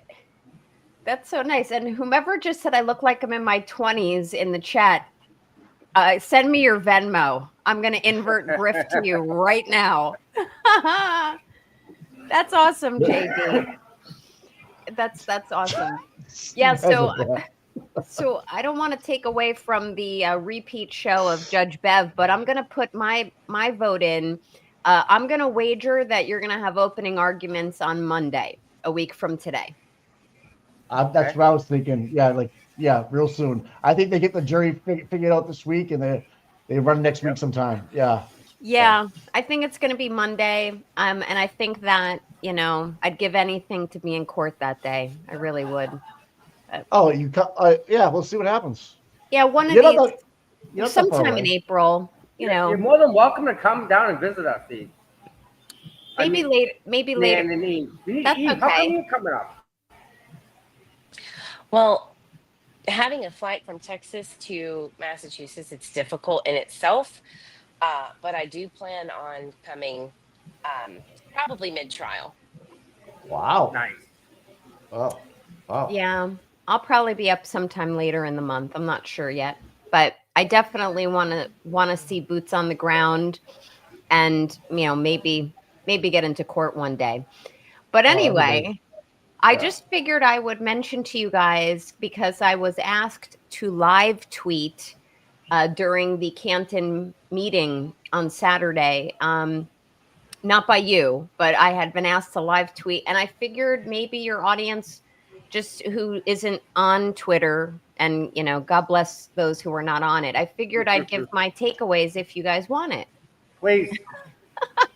Yeah, like This legitimately, advertisement. that's our only way. Our only recourse is to vote the people in out. That not that people coming in can change anything, but That's all we really got against them.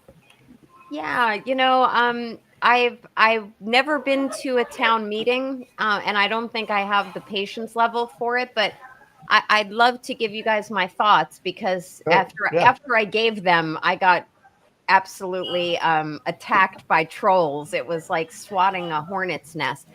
But I'm glitching. I apologize. So what I would tell you guys is first, I was Tommy, can you mute? respectfully. You, Oh, Tommy, you got to mute, honey. yeah. Thank you. Thank you. So much better. I feel like I'm sitting in a cafe. I By the know. way, Tom, if I ever come up and I catch you at the right time, I want to get a bear claw in the bakery or cafe, because that, every now and then I will consume carbs, and those are my favorite. All right, so at any point in time, if you need to go back to the boring jury selection, let me know.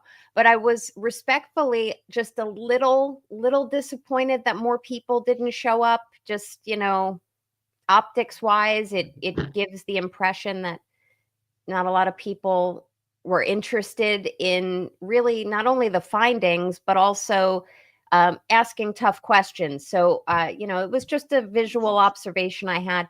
But I also wanted to give you some of my takeaways. And before I do, I'll at least just recap why, yes, a healthcare lawyer from New Jersey and New York has a little something to say on this. So I represent a national board certifying body. It is accredited. It has to go through audit processes and go through all of the checks and balances to keep accreditation.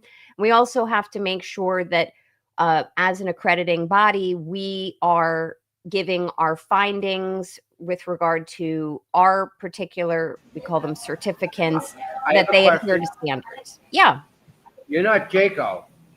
I'm not Jaco, but I Okay. have close relationships with Jaco. Yeah, for your audience, Bad. Jaco is. They don't want to know. Yeah, Jaco is actually, that's the prior name of it. It's the Joint Commission, which is the accreditation body for hospitals. But I do help with JCO or Joint Commission surveys. I have to produce all of the materials that they need to review, and that's only part of my experience on this. But I figured I'd mention it because this group, Five Stones Intelligence, in my opinion, went so far beyond what they were tasked to do. No one can point to the scope of work and tell me that, well, these were our findings and this was in the scope of work and this is what we were asked to do. These are auditors. They're not allowed to draw conclusions on emotions and morale and ethics of a police department.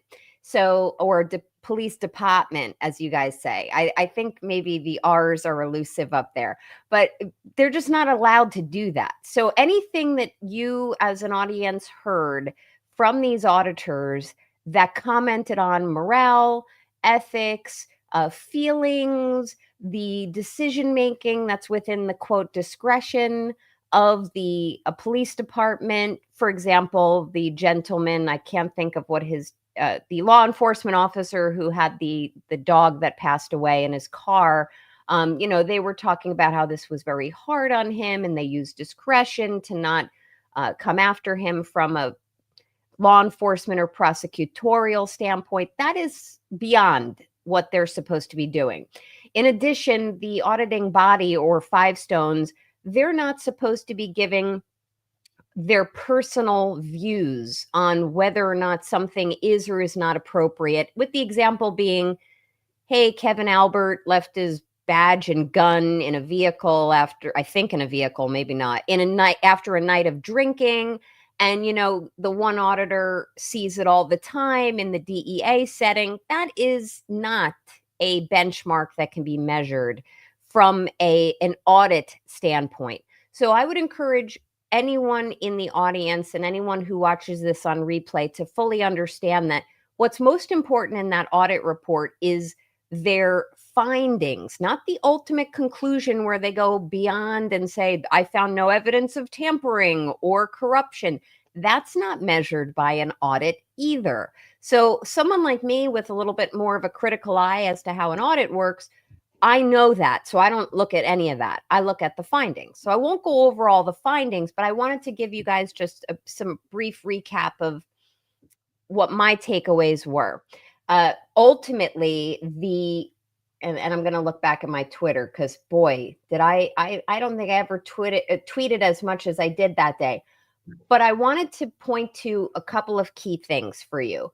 First, just to state it again, no evidence of tampering or corruption or any evidence of concealment of law enforcement related to the John O'Keefe murder investigation. That's completely improper. And not only is it improper, it is what one would call a forensic expert opinion.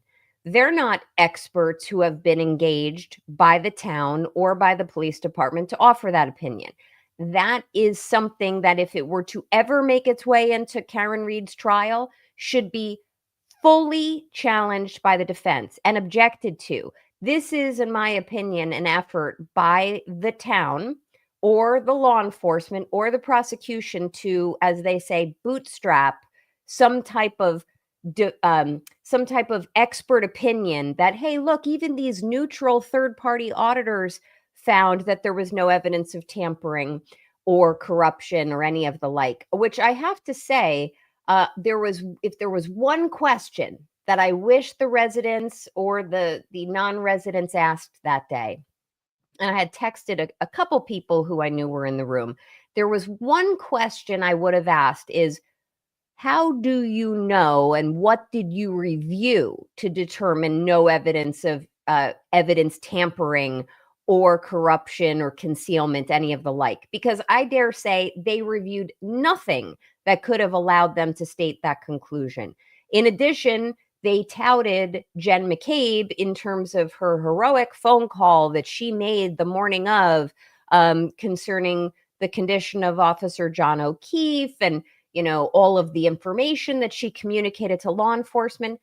That is so beyond bounds of what they would be assessing also. So I would have asked that, like, how do you know? How do you know that her call and or calls that were conveyed to law enforcement or 911 were so beyond reproach that they bared a compliment from you as a third-party compliance officer?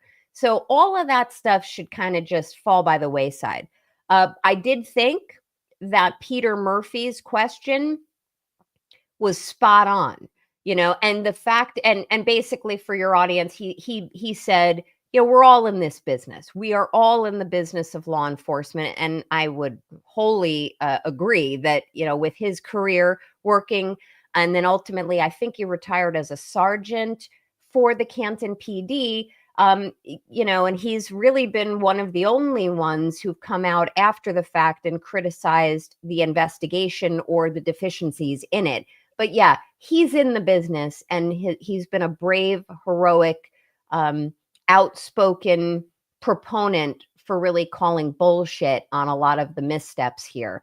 But the fact is, it was my takeaway that the auditors and those in the room were kind of pre-prepared for those that were or whom were anticipated to kind of raise tough questions. So it seemed to me, and you can rewatch it, but it seemed to me that auditor, I forget his name now, which one was doing most of the speaking. It might have been the guy I know. But anyway, they seemed to be very familiar with Peter Murphy before he even opened his mouth.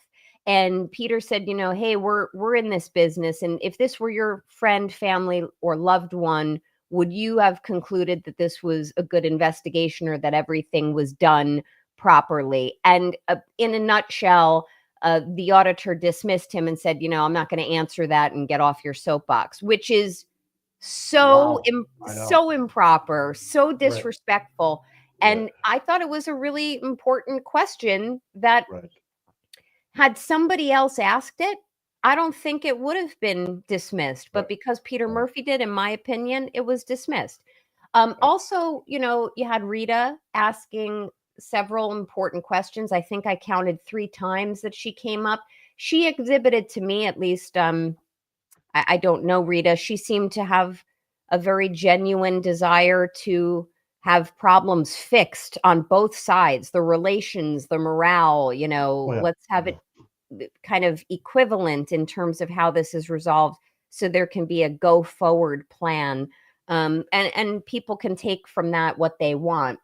But as far as the ultimate themes of the auditors, which again, they audit compliance, they look at know. policies and procedures. Oh, by the way, Mike, I'm sorry if I interrupted you. Oh, They look at policies and procedures, and they have to literally correlate. Okay, did they adhere to this policy? Did they not? If they didn't have a policy, do we recommend that they have one? That is as nuts and bolts as an audit goes. The same thing happens when someone gets like a tax audit. Did you adhere to these tax code regulations? Did you write off expenses that should not be No. attributable to your business? Right, If not, right. what are the changes? And sometimes there has to be a payback to the government at the state or the federal level. So it is an audit for compliance. And when we look at the things that they talked about with the Canton PD's quote, discretion versus corruption, like that's not the place of an auditor to say. And the discretion that these auditors seem to have endowed upon the police department, things that they feel that it should be within the purview or the autonomy of the police to decide what is or is not prosecuted or investigated or followed up on. That's not the place for a compliance audit. And in that regard, with regard to that opinion, I think these auditors fell short. So while they shouldn't have offered the opinion about discretion of the police department, once they offered it, it's complete bullshit. The police should not be exercising discretion when it comes to looking at the laws and then making sure that they enforce the laws. It's law enforcement. It's not discretionary law enforcement. So I think that opinion that they offered, or that finding, is so far beyond the pale to me that it's notable to you. They found no conflicts of interest. No conflicts of interest. It was a bunch of word salad, as I was saying, but the fact that these auditors were saying no, we didn't even think that the CPD should have fully conflicted itself out, and that there should have only been a few, quote, voluntary recusals of just a select number of officers. That is complete BS as well. But conflict of interest is a legal term of art. To have a conflict, whether it's between lawyers, as you saw Judge Canoni seem to think with Mark Betterow, why she denied his pro hoc vitae, or whether it's in any other type of setting, such as law enforcement, a determination as to whether there is a conflict of interest is not for a compliance auditor to determine. And they went so far as to kind of say, no, it really should have only been a handful of people, and those individuals should have just voluntarily recused themselves, is a mistake. It is an opinion that I take issue with and makes me wish I had been there. But as far as that recusal issue is concerned, I as a lawyer look at that, and I would have had a field day if I was cross-examining that auditor, because he didn't say who should have been voluntarily recused as opposed to a quote conflict, but he didn't say who those individuals were, from what I recall. But let's assume for a moment one of the individuals who should have recused themselves was Kevin Albert, who is the brother of Brian Albert and the brother of Chris Albert. Okay. So if it was if it was Kevin Albert, who presumably should have been recused for among others, well, then why is he arranging witness interviews and conference rooms for interviews to be taken place? Why is he having any communications with the chief of police or with Michael Proctor or anyone else with regard to this matter? Why did he, as I understand it, and I could be wrong, why did he have any role in the selection of the Canton PD Sallyport as to where this vehicle, quote, the murder weapon, was taken? if you take, and that's where good lawyering comes in, if you take this auditor at face value and you say, okay, yeah, sure, the whole CPD didn't need to be conflicted out, which is total BS. And yeah, there should have been voluntary recusals. Then why is Kevin Albert, why does he have his dirty paws all over this? So it's one of those things where I wish I could have been there. And I'm sure a lot of lawyers, for example, I'm sure Betterow and others, Alan Jackson, were probably looking at this saying, this is a bunch of malarkey, but there's nothing that can be done with it. I did want to answer a question that I know I received on X. A lot of people had messaged me as well, which I think is an important question to ask. Is this audit or the findings of it, the report of it, or the articulated findings that came from these auditors at the Canton meeting on Saturday, is that going to come into evidence in Karen's trial? And here's my take. Lawyers can disagree on this. So the audit report came out last Tuesday. The Canton meeting was Saturday. All of these things we can agree happened after trial started, even though it's jury selection. It's certainly well beyond the discovery deadline when certificates of compliance had to be filed. So let's consider this both the report and what came out at that meeting as, quote, newly discovered evidence. It didn't exist before the trial started. Either side can make an application, to they can exchange the information, whether it's a recording of the Saturday meeting or the 206-page report itself, and exchange it with one another. One side may fight the other, file some stupid motion before Bev, or say, I have grave concerns about this or that, and object to whether it comes in or not. But keeping in mind that these auditors, these compliance auditors, who I find are not, quote, neutral, keeping in mind that they're not experts, they'll have to, meaning the attorneys will have to argue something if the other objects, to get this at trial.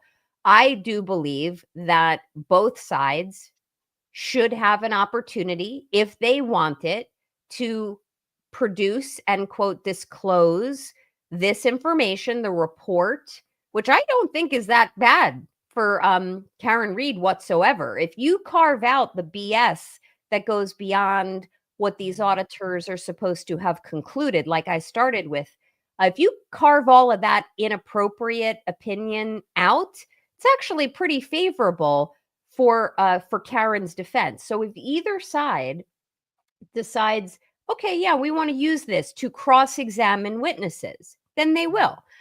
If Judge Bev allows them to rely on this newly discovered evidence, I'm all for it, because I think now that the court has denied Karen's application to have Michael Easter in as a law enforcement / FBI expert to support her Bowden defense, now that she doesn't have him as an expert, this report and perhaps some of the statements made by the auditors on Saturday can be a way for both sides, including Karen's side, to kind of present law enforcement with these findings and question them. It's like a way to, as I say, bootstrap a Bowden defense into this trial with information that goes beyond Alan Jackson simply cross-examining an officer about solo cups or leaf blowers or interviewing witnesses. He could, if he wanted to, or anyone else on the defense could say, okay, and were you aware that there was this report that came out last Tuesday? Yes, I was. And did you read it? No, I haven't. Okay, well, let me direct you to this page. And it says that you didn't do blah, blah, blah, or there were these shortcomings in your department, blah, blah, blah. What are your feelings on that? And it's kind of really interesting to someone like me, because if a law enforcement officer, I pick any one of them, Saraf, Good, Lank, Gallagher, no relation. If any of them kind of say, well, I disagree with that finding that, we didn't have proper evidence collection, or we didn't use our phones properly or take photographs at the scene. Well, then they look like complete idiots because even a quote outside auditor said that you should have done it. So they either have to agree with the audit and kind of fall on the sword and say, yeah, I mean, it was a tough situation. We did what we could. Or they have to say, I disagree with these audit findings. Either way, it's fun for a litigator like me because I want to see where they go. And I know someone like David Yannetti or Alan Jackson is going to have the same view on that. They're going to say, let's see where these schlumps go with these quote receipts that came from Five Stones. And let's see if they have the proverbial stones to say the wrong thing so we can effectively cross-examine them. I think it's, I'm sorry if I just go can ahead. interject. I'm pretty much done, Eve, so knock yourself out. Oh, okay, thank you. So I think that it's a good point that since the one witness expert who was going to testify about the procedural issues, this is a good way to counter that with them, even sequestering, Five Stones and asking about the camera footage specifically because that contradicted what Brennan had said in court. And I think that's crucial for if the defense is going to talk about the manipulation of that footage, that right there that came out from the audit versus what Brennan states he got it from is crucial to them understanding, okay, there was tampering here. Right. I completely agree with you. And, if you bring up another point that I wanted to make, Eve, which is if Judge Canoni doesn't let, and we know she hasn't, if she has not let Karen have an expert at trial to point holes at the investigation and its shortcomings, I can totally see that Brennan is going to try to use this Five Stones report and the findings in it, especially the ones about no tampering, etc., no evidence of corruption, all of that crap. He's going to try to use that. That's not fair, which is like the simplest way to say it. But not only is it not fair, it's improper because the Five Stones guys, I would bet my law licenses on it. These guys were absolutely influenced by the CPD. There is no way that they did not release a draft of their report to the CPD beforehand. By the way, happens all the time. Here's my draft. They put in their report. They never sent a draft. BS. I call BS on that. So there's too many things that stick out like sore thumbs. These tampering or no tampering findings, how wonderful Jen McCabe is, X, Y, and Z. So it's going to be a very witness harassment, right, Eve? The morale of the officers. Who the fuck gives about the morale? Can we get the data that they use to get that? To mention that. Yeah, you should get any concerned citizen of Canton should absolutely ask for the data that was reviewed and provided to Five Stones when drawing their assessments. They're also entitled to request, and I'm happy to prepare a request for your citizens and residents if you want. I just can't practice law in your jurisdiction yet. But you can also request what they any notes and just drafts of the report, notes of their interviews, like how many officers were interviewed about their feelings. I even tweeted, I'm like, are they Five Stones psychology associates? Are they Five Stones CPAs? At some point they're offering financial opinions. At some point they went so beyond what they should have done. But in this instance, as far as Brennan, I'm forecasting he's going to try. He thinks this is a positive report. And Brennan, I know you're on your feet right now probably, but I'm telling you, when you hate watch this later, that report isn't so good for you. So be careful what you wish for. But he's going to try to use it. I'd be shocked if he didn't. And Bev might allow that. Bev might allow this report in. I have full faith in Karen's team that they're able to see the forest for the trees on how favorable the report is. Yeah. can Hank try to just bring in pieces of that report, or does the whole thing come in? So the report itself actually doesn't come in physically. It has to be authenticated by a witness, presumably the head of Five Stones. So Hank is allowed to call the guys from Five Stones to come in. He could name them as witnesses. That may happen this week. You may see a supplement to their fact witness or their witness list. And he'd have to have those gentlemen or one of them come in, and he can ask them whatever he wants about parts of the report. But the report itself does not go to the jury.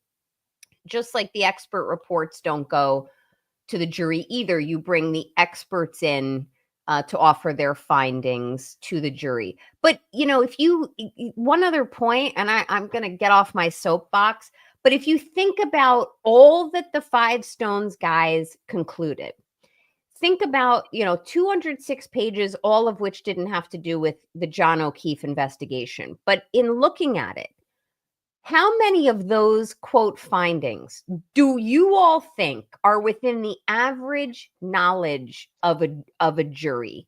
Like, there were things, how is a jury supposed to know whether or not interviews are supposed to be conducted in such a way, or it's improper to use a personal cell phone under circumstances like this, or it's improper to hold on a second. Oh, I'm getting a call from the court. They can wait. This is more important. But yeah, exactly. Exactly. But if you think about all of the particulars in that report, the jury doesn't fucking know this stuff. There is one other point which I would always defer to Olivia Nile on this, but the fact of the continued existence and placement of that camera in the Sally port that is recording, not it, they made sure they didn't use the word inverted, they used mirrored. But this auditor seemed, if I heard him correctly, seemed to say, oh yeah, that mirrored camera is still alive and well in the Sally port, which is 100% contrary to what Hank Brennan represented to the court in opposition to the motion to dismiss filed by Karen's team. That is a material misrepresentation. And when I listened to Broken Baker tying this all together, when I listened to Broken Baker and Plevin say yesterday, they were talking about whether there were, quote, mistakes made by Brennan before the court or lies told by Brennan to the court. And the fact is, like, of course, Plevin is going to say things like, well, no, it was a mistake, and he corrected himself on things. No, lies are lies in court. That duty of the attorney is black or white. If you make a material misstatement on the record in court to a judge or a tribunal, as the rules of professional conduct say, you in trouble. And there have been more than one occasion, much more than one occasion when that's happened. So one of the key issues in regard to that motion to dismiss is that camera. And Brennan was so cavalierly saying, no, it's since been replaced. And, for whatever reason, it wasn't functioning properly. I'd be interested to know how true that is. So let's keep an eye on that. I'm sure Karen's team has, they're busy. They're in the midst of trial. They're not just sitting back watching their own version of Sports Center, waiting for the action to begin. They're preparing questions and evidence and videos or exhibits. But I'm confident they have been briefed at least on how Saturday went and the contents of this report. And I'm very interested to see what happens. Is the Commonwealth going to amend their witness list? Is the Commonwealth going to try to bring in one or both of those auditors from Five Stones? Is the defense going to want to bring them in and name them as witnesses? We'll see. You'll probably be able to anticipate another hot docket from Bev this week, so keep an eye on it. Speaking about the trial, how do they decide who goes first in the witness list? Is that strategy within itself, right? Yeah, that's completely strategy by the attorneys. They can decide. I've never seen an alphabetized witness list like I have here. Maybe that's something that helps all of the parties see, who just quickly see who's on the list. But no, the attorneys get to decide. And there's a little bit more nuance to it. For example, sometimes the prosecution will lay out its case, and then the defense may decide based on how it's laid out that they want to change their order. They may say, no, no, no, no. And we're not going to call, I can't think of someone. We're not going to call this person on defense because we fully cross-examined them on the prosecution's Right. turn. So Right. there's a lot of Right. like game day decision making that happens. Right. But it is very beneficial, in my opinion, and based on my trial experience, to make sure that you are putting your most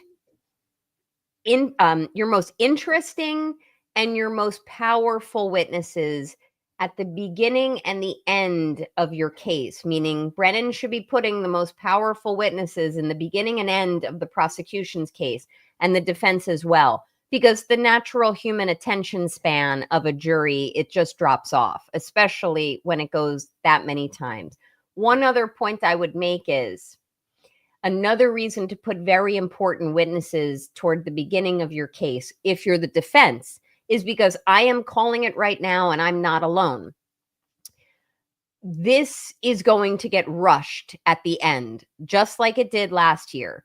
So as much time and leash that Bev gave Lally, I mean, Jesus Christ, like that basically knew everybody's stool sample and social security number by the time he was done with his fucking case. But, they talk about what music was playing and who drank what. But when you give that much time on the front end to the prosecution, she's got to save time for her cottage at the back end. So you're going to see things like, Mr. Jackson, how many more minutes do you have, Mr. Jackson? Mr. Jackson, are you going to be finished today? Because we're not going to be convening tomorrow, Mr. Jackson. You're going to see a lot of that. And she's going to say, how many more days do you have? And that is completely bullshit. That shouldn't happen. No, the defense doesn't want this to drag out, but they don't get to be penalized because the prosecution took their sweet ass time in laying out their case. I am forecasting, as much as I think he's an idiot, Brennan will give a much more concise presentation of evidence. So hopefully it won't go as long as Lally. He'll have more of a direction, as opposed to, as my late father used to say, my dad used to use a term, he's a lost fart in a blizzard. That is how I would describe Lally. Lally was a lost fart in a blizzard. Brennan's not a lost fart in a blizzard. Brennan is more of, he's conniving. He's always got an agenda, an ulterior motive, but A he'll weasel be in the mud. faster. Yeah. Yeah, Eve. So he'll be faster than Lally was, but you're going to see a rush at the end with the defense. So they're going to want their heavy hitting witnesses in early on. And then always to kind of save some savory pieces towards the end, because once the jury understands it's coming to an end, their interest is piqued a little bit more. So you want to kind of pep them up. For me, I just pep myself up with double shots. Did Five Stones make any recommendations for like alcohol treatment for their officers or anything like that? Because there's obviously an alcohol problem within the department. Not that I saw. And funny thing you mentioned that, because there are alcohol and drug abuse or substance abuse or substance use resources out there for all different types of law enforcement organizations and professionals. In fact, I'm general counsel to one for medical professionals. So you can look that up, trolls, if you're still looking up all the people I represent.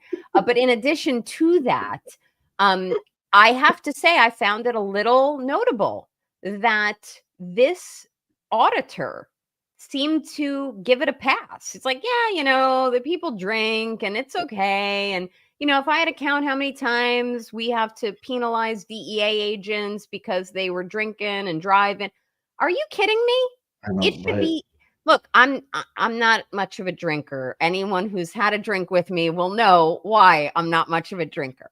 But with all of that said, and I don't judge. There should be zero, like a big fat zero tolerance for drinking on the job if you're law enforcement. And on the job is not a sliding scale.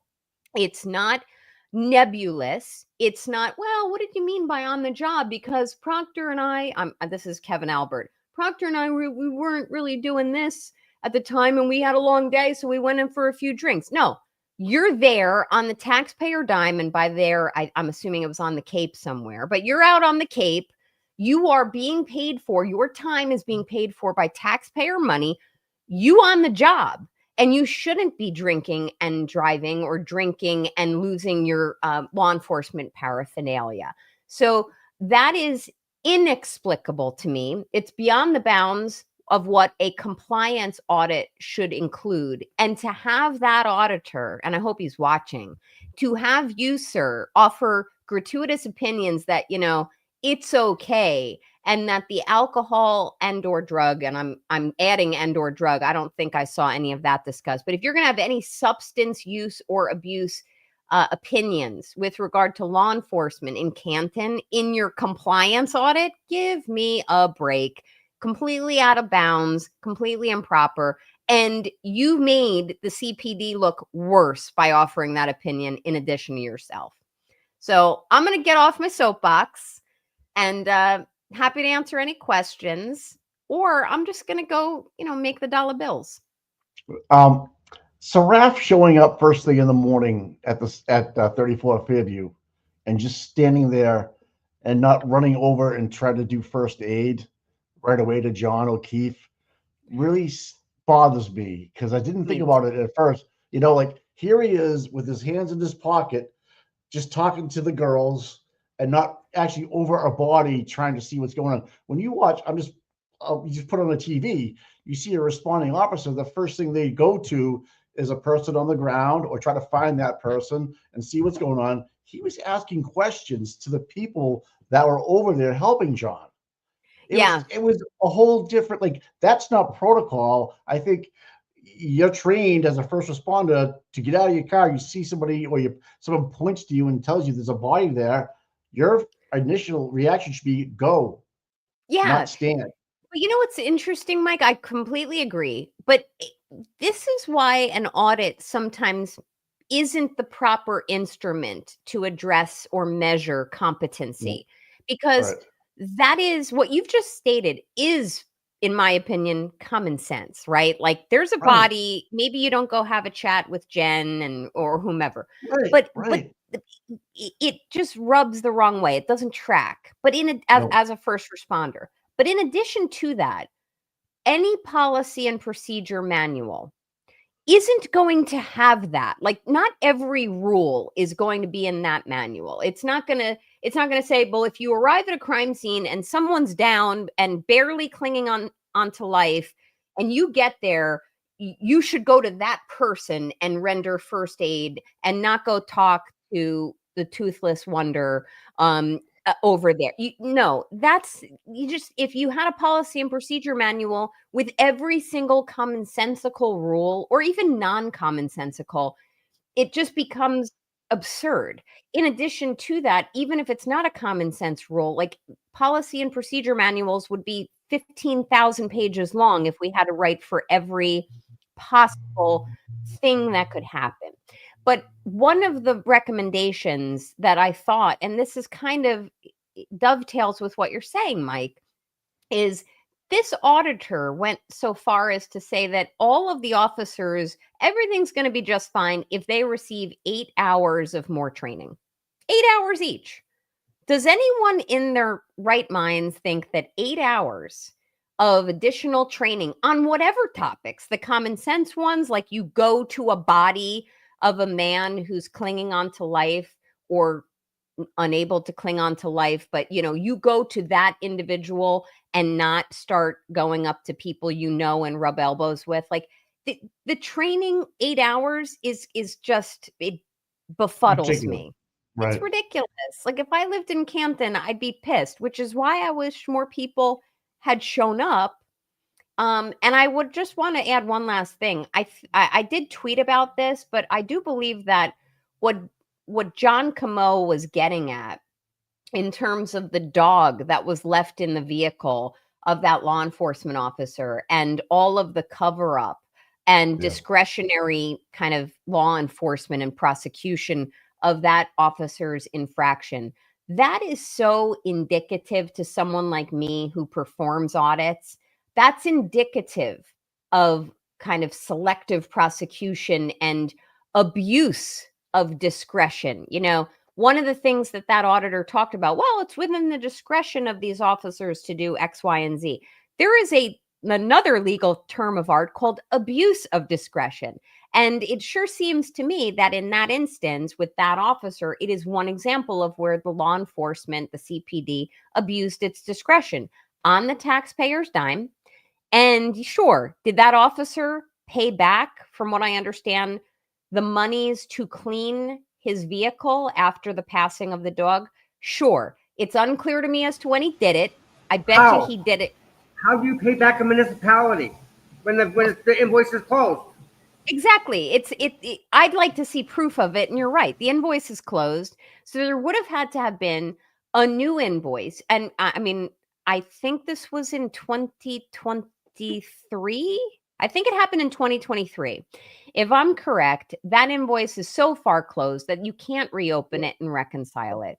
But in addition to that, the sweeping conclusion I would make is if the CPD was willing to and able to so clearly cover up what was an accident. Okay, it was an accident. The man no one intends to leave their dog in a car, but they went so far as to cover that up, have it, the taxpayer money used to pay him for time that he wasn't entitled to, Right. paid, we call it earned sick leave under state law. Your Massachusetts law has the same one where they can get 40 hours of earned sick leave, to obfuscate and hide all of that. And then only to really have it come to light after a FOIA request. And I have heard, as has been intimated, there's some other people looking at that too. But for that little infraction, they're willing to do that. Ask yourselves with a critical eye, if they'll cover something like that up, what bigger things are they willing and able to cover up? So, And they used good the answer. emotional side of that too. They were like, well, yeah. he was going through a tragedy, which I understand that he caused. Mhm. Correct. So Right. so to pull the heartstrings in that way is manipulative and bias. And that's when I just went, okay, this is officially bias for the client. And I'm an accountant, so I've been through many audits, and not once have I ever seen in an audit report talk of morale of the office or morale of Yeah. the COO. Never. It's ridiculous. I agree. And by the way, I saw I want to see this question, and I saw that the retired North Yeah. Carolina. So yeah, the vote not going into the house with probable cause. Yeah. So this one Okay. says, what does Nan think about the auditor saying Higgins still has an office at the CPD and that Higgins was there? Okay. Great question, Donna. And thank you for reminding me. Okay. So the auditor, just so your audience knows, the auditor had said, because he was questioned by one of the residents about whether it's proper for an ATF agent to have an office at the CPD. And he referenced something called a memorandum of understanding. That is a legal document that exists with federal agencies. I enter into them all the time on behalf of my clients. He referenced a memorandum of understanding that the CPD has with the ATF. I would recommend anybody FOIA that memorandum of understanding. I would ask of it from both the CPD and frankly of the ATF. But I think it's completely nebulous right now, because memorandums of understanding generally would not have opinions in there that say, oh, okay, it's okay if you have an office at the CPD. I find it puzzling that there is a legal document called a Memorandum of Understanding between a local police department and a federal agency that would give tacit permission for a federal agent to have space in the CPD and whatever levels of access. And full access, because I Yeah, think he and did. right, Eve. Like bullshit as far as I'm concerned. I'd like to see it. Memorandums of understanding can be quite specific, so I think it's important to have that requested. Also, had that memorandum of understanding existed, it would be dated. The date of it is important. We don't know the date of it, but had it existed at the time of trial 1.0, you could bet your bottom dollar that that would have come out at trial. You would have heard Higgins or whichever CPD law enforcement might have been asked, and maybe none of them was, but Higgins was asked, well, what are you doing with an office at the CPD? The memorandum of understanding would have come out. So I have a sneaking suspicion that it was entered into, no matter what this memorandum says, sometime after trial 1.0, after Higgins testified, and now. I want to see that document. As far as NCSHP retired's question, good morning to you, sir, and thank you for your service. I definitely would love an opportunity to chat with you. So the probable cause issue, these auditors reached a legal finding. These compliance officers reached a legal finding that there was no probable cause to enter that house. That is a legal opinion. It's also one that could be given by law enforcement, but it is not given by a compliance auditor. So I forget who, might have been Gallagher. Somebody at the trial testified that there was no probable cause to enter. That officer could have given that opinion. He's a law enforcement officer at the trial, but to have a compliance auditor offer it, complete BS. But in addition to it, it's a tangled web. If you're going to have a compliance officer offer such a gratuitous opinion, among others, and say things like, oh, yeah, there was no probable cause to enter the house. Well, there's 100 other follow-up questions that I would want to ask. I'm sure Alan Jackson or Yannetti or Alessi would want to ask. So I actually would really like, I know people, I'm going to get hate for this. I would like to see Five Stones be named as witnesses at trial. Thanks, Eve. Yeah, because I think when push comes to shove, they're going to get called to task and their findings are going to be shredded. You know, there's something in law called net opinions, NET. And it's basically when a quote expert, and I'm not saying Five Stones is an expert, they're compliance auditors. But when an expert comes to trial and offers these summary type of opinions, like, you know, I reviewed everything and it doesn't look like John O'Keefe went in the house. That's a net opinion. You have to give your granular foundational opinions as a quote expert to offer that finding. You have to be specific. You can't just summarily claim something. And there's so many different net opinions in this compliance audit and the statements that the compliance auditors gave on Saturday that someone like me, you have just rung the dinner bell. I would have a field day asking him questions. So I think you can anticipate, as I said, I think Brennan's going to try to bootstrap their report / findings, meaning testified by Five Stones, into trial. I don't know how the defense is going to react to that. They may want them in as well because they may want to have a field day with cross-examination. Ultimately, a trial is about the truth, folks. Everybody should be getting at the truth, and there should be no hiding of the ball. And no audit should ever give these types of blanket, sweeping, gratuitous, bullshit opinions. You guys didn't get what you paid for. So, you know, if anyone wants to get their $200,000 back. Thank you for saying that, Nan. So it was so when I heard that Officer Gallagher's leaf blower, innovative. Thank you. I almost fell off my chair. Like, are you fucking kidding me right now? You're calling that innovative, which I find You know, somebody, I don't know if it was, I don't know if it was, oh, sorry, Tommy. What did you want to say? I just want to show you guys what innovative really is. This is innovative. What are you showing me? I don't know. What do you think? By the way, Give it a Tommy's shirt and tie game is on point. Where did Eve go? Oh, there's Eve. Okay. Can you guys see that? No, I see a very large happened? picture of myself. It's a layout. I like it. I like it. Where'd it go? Oh, Playing. I see it, Tom. Wait, it was there. Yeah, there it is. Katie McLaughlin from Canton Fire Department has been out on leave since she testified in 1.0.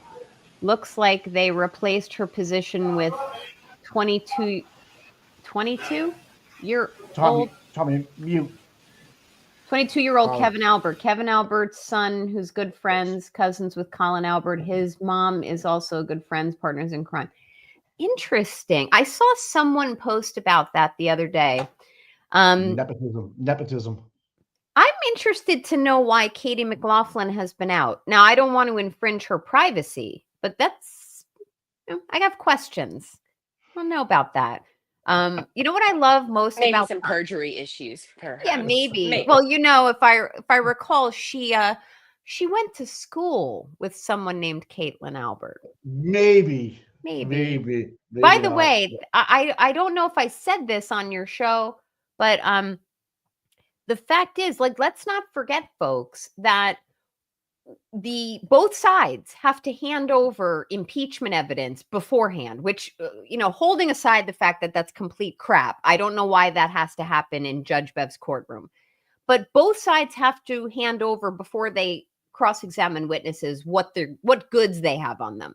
So Katie McLaughlin and the Commonwealth knew ahead of time, before she sat her ass in that seat, that she was going to be asked about her relationship with Caitlin Albert. So ask yourself this: when she sat down, and I think it was in 2 sessions, I think she testified one day and then came back the next day. But when she sat down the first day, and then again the second day, because more information was disclosed between the parties about her relationship, she sat down in that seat knowing ahead of time that she had ties to Caitlin Albert that she was going to be questioned about. And she sat down and said, I think I went to school with someone named Caitlin Albert.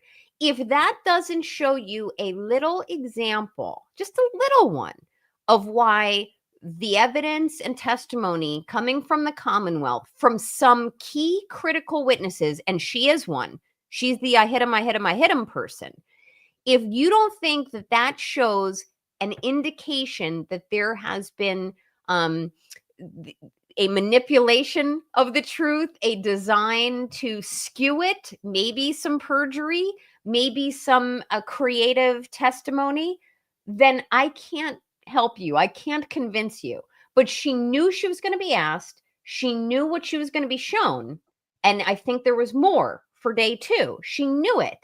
And she still goes and says, I think I went to school with someone named Caitlin Albert. Does that strike you as a credible person? No. So anyway, you have Kevin Albert the following couple of days setting up a meeting with Mr. Proctor, who's a kitten, Kevin's a kitten cop, grabs Katie McLaughlin and then sets the meeting up for the interview with Proctor, which is another. They're supposed to be recuse themselves. So there's so many things. Like, I really feel like this wasn't even an audit. It was more of like a defensive play for the Canton PD to answer some doubts that the Canton residents might have. And what I'm hearing from John Camo is that Helena pretty much wrapped up a 3-year deal because of this audit, and just there was an ulterior motive involved in this. Did she wrap one up? Did they give her another? According to John, it's a done deal, or it's pretty much a done deal. I don't want to put words in his mouth, but it seems like what he's saying is that congratulations, Shalina, you did it, you pulled it off. And I agree with you. They were given a copy of this beforehand to read through it. I don't think any of the questions, like, was there anything missing from the evidence room? Has there ever been anything missing? I mean, how come the cloud was on the GM Petro's desk with the Sally put video in it? Is that normal? Those questions that I have. Again, Saraf not going to do first aid, not staying on the scene, little things like that. Not going to the house. Obviously, Gallagher using the snow blowers, being innovative, the solo cups. There was no discipline, I'll use the word for lack of better, up to what they should have done. It was more congratulatory in terms of like, hey, you did the best you could. We feel sorry about the dog. That was horrible. We have to use compassion in times like this. We're all human. I'm like, but it's an audit, and anything I've ever been involved in with an audit, it's always been money, never so much a procedure. It's like, do we lose money along the way? And it's black and white. It's not like there's no gray. It's black and white. There's no gray. Either it's wrong or it's right. And it felt to me they danced with a lot of gray. They Five did. Stone, they were in that gray area all report. Like, buts. Somebody referred to it as an audit, an NA, like a no audit. It was an audit. And you bring up such good points, because this dancing in the gray, these shades of gray, and I'm sure Eve, with her accounting experience, she will also agree. Oh yeah. You don't make part of a mistake. It's not, you did this. Like when I'm going through an audit right now for one of my clients. And by the way, we got through the audit for one of my clients, and not a financial one. It's a compliance audit. And there were findings of deficiency.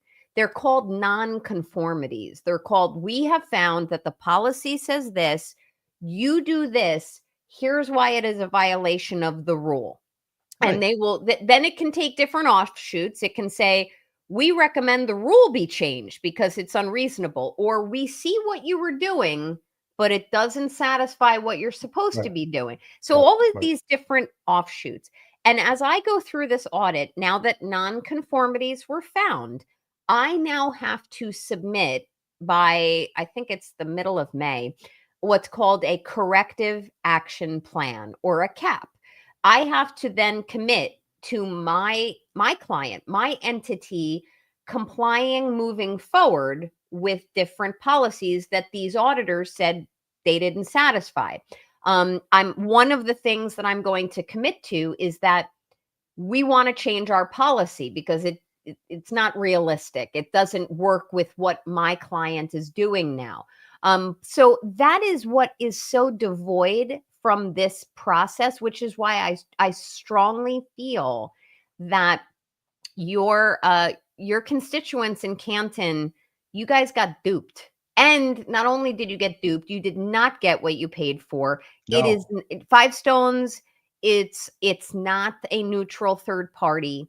You did not get unfiltered, unedited, sanitized, or essentially not even just sanitized. You did not get the kind of bare bones, hard opinions and facts that you paid for. Also, I don't think, although I could be wrong, that your residents had a hand in selecting Five Stones. Like, I know there was a procurement committee. I don't know who's part of it. And I always tell people when I'm not sure if I know the truth, right? But you guys should be picking who that outside auditor is. And honestly, if I were a resident of Canton, I would be maybe going to the next Canton Select Board meeting and saying, well, we heard some out-of-state legal opinions on this, and we don't think the process was adhered to. And we'd like to retain another set of auditors, which, by the way, $200,000, complete bullshit. That it should not cost that. And we'd like another one. That's what I would do, but it's not my money. And I just want everyone to realize you can't roll over on this stuff. You just can't. Remy's got a good point. The residents asked for that. They begged for that. It says the residents did, but the scope was narrowed by the select board by vote, which is always 3-2 in favor of the career select board members. That's a Yeah. running joke. Kind of like 3-2. Jessica Hyde's testimony with her narrowed scope, right? It's the same Yes. thing Yes. to me. Yeah, that's a good point, Eve, because the narrowing and Remy, because the narrowing of the scope is beyond the residents' control. Like I know they harangued for this audit, but then why does this other, ad hoc committee, this procurement committee, get to then decide what's going to be looked at? I mean, could we possibly we should trademark look the other way, because it is peppered throughout the Karen Reed case, the Turtle Boy case, the Campton audit. Everyone, on its face, everything looks like it's being done maybe properly. And then you just ask a few key questions or peel away some layers of the onion, and you're like, what is going on here? So Right. I do not feel that I don't feel that you guys got a good audit. Not, I don't mind the findings. Don't look at the conclusions. Don't look at the very end of it, of the John O'Keefe particular matter or the conclusion of the report. The findings themselves are not as bad as one might think. So I definitely think keep your eyes open, see what happens. I'm thinking it's going to be this week in terms of who's going to want to use to their own to their own benefit those findings. I'd be surprised if one side or the other doesn't use it. I'd be very surprised. And don't worry. That's another thing. I like to be a mommy. Don't worry if you see Brennan starting to posture and say, well, these findings came in, Your Honor, and well, we didn't have them sooner, so we want to use them to our benefit, and the jury has a right to see them. No, don't worry about it. I'm not worried. Do I need to join the Glare and Bob Mata in a hank-off? Anyway. Your voices, that's good. I was like, that's your best voice. That's not bad. I think you're right. I think if this gets entered in by either party, it's going to be lights out for anybody that can take advantage of it. But will it open the door for another expert to come in? Like say, okay, it does. Yeah, I mean, so Mike, great question. Did they produce the outcome of the audit knowing it was possibly going to be used in the trial? Yes, those are great questions, which is why I love my sports center. So this could open the door. Depending on what Brennan or let's assume it's Brennan, because people think on its face that this is great for the Commonwealth. Assuming it's Brennan wanting to get this into evidence, or let's assume Brennan doesn't say anything, but one of the witnesses, I don't know, Saraf, Good, Lank, somebody offers gratuitously in their direct exam on, Brennan's questioning them, and they say, well, we just had an audit and we passed with flying colors. That opens the proverbial door. There you go. And when that door gets open, I'm going to tell you what should happen in real courtrooms. In real courtrooms, that door is open and the defense can do several things. Well, one, they can use that report and the findings and really, really hammer the witness, whomever it is. Let's say it's Lank. Hammer him with those findings. And it's really or they can make an application immediately to the judge and say, well, hold on, they open the door. We want Easter in now because you allowed this to come in and we need an expert to support our Bowdoin defense. I know Judge Cannoni should allow that. That's how it's supposed to work. If you saw her, she allowed all that witness intimidation evidence to come in trial 1.0 because of her stupid, no offense, Judge Cannoni, I mean that with all respect. All of the offense for me. her rulings that, the defense opened the door. And therefore, all of this Jen McCabe, the shock and the horror, all the testimony that came in from Allie and the crying, and that all came in because Alan Jackson opened a door, which he didn't. So it will come in. It should open a door to a more robust, expert-driven, expert-supported Bowdoin defense, which is what she should have ruled in the first place, because I do not believe having done police defense work many moons ago, that any of these issues are within the average, well understood knowledge base of a jury once you get beyond the like solo cups and leaf blowers. And the solo cups and leaf blowers, and I agree with Betterow on this, they're just like a small little piece of it. Like people shouldn't be focusing on the cups and the leaf blowers. It goes so far beyond that, and what does go so far beyond it that's more important for a jury to understand. So what about the grand jury testimony from the witnesses? Couldn't that conflict and then become something that the federal investigation will need or can obtain for their future, whatever they're going to do? That's right. That's kind of where I'm focusing on, because I think that's the problem potentially. Oh, I agree with that. And also opening doors as to any federal grand jury or federal investigation, that's also something to watch as well in this, because I know that the defense wants any evidence of a federal grand jury. Right. Or, grand juries are private, but the existence of a federal grand jury or the federal investigation, they want that in.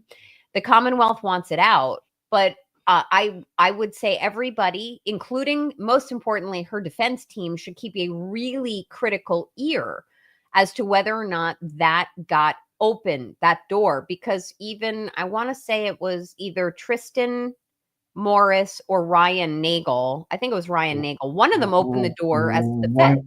Ryan Nagel did. Yes. Ryan Nagel did. Yes, it was. Thanks, Eve. The other question I had was that, okay, we have Helena Rafferty on the defense witness list. That alone, that witness right there, what they can ask her will open up the audit questions. In my opinion, I think that's where they can go. And if I they want to believe get the audit, testified in the grand jury. So if did she perjures herself, right? If she perjures herself, then that opens the can of worms into more of what happened with the tail light potentially, like that, because that's crucial. The planting of the tail light is a crucial part in approving a cover up, and freeing Karen. I mean, that right there alone, because a lot of I don't think the jury really understood the tail light issues. It was very muddled, and I don't think that they really were following. I had a hard time tracking all of that. So maybe the defense can have a better chance at proving that that was the case, that it was planted. Because if they can put her inside the Sally Port at that time, I agree with you, Eve. Yeah, totally. But just talking about the audit, just real quick, is that if we put her on the stand for some more reason, the grand jury, the tail light being the Sally Port, but also their policy and procedures that were broken or not adhered to, just under her command, that would just open up to bring in an expert of why black and white, as a chief of police, you should be doing it by the book this way, no matter what happens, and how you feel about somebody that works from underneath you. Because who's wagging the tail? Is the tail wagging the dog, or is the dog wagging the tail? It seems to me like the dog is wagging the tail. Right. Tail, whatever, how you want to put it. It just seems there's no control. The tail wagging the dog. Thank you, Eve. Thanks. If these guys are complaining about how they feel and their hurt feelings on social media, I guess the best way to say it is social media is never going to go away. And if a head coach loses the respect of the team inside the locker room, i.e. your officers and the other head coach, Helena, they usually fire the head coach and try to get the change the morale. They move it around. They get rid of people. They trade people. People leave. People come. That's on her.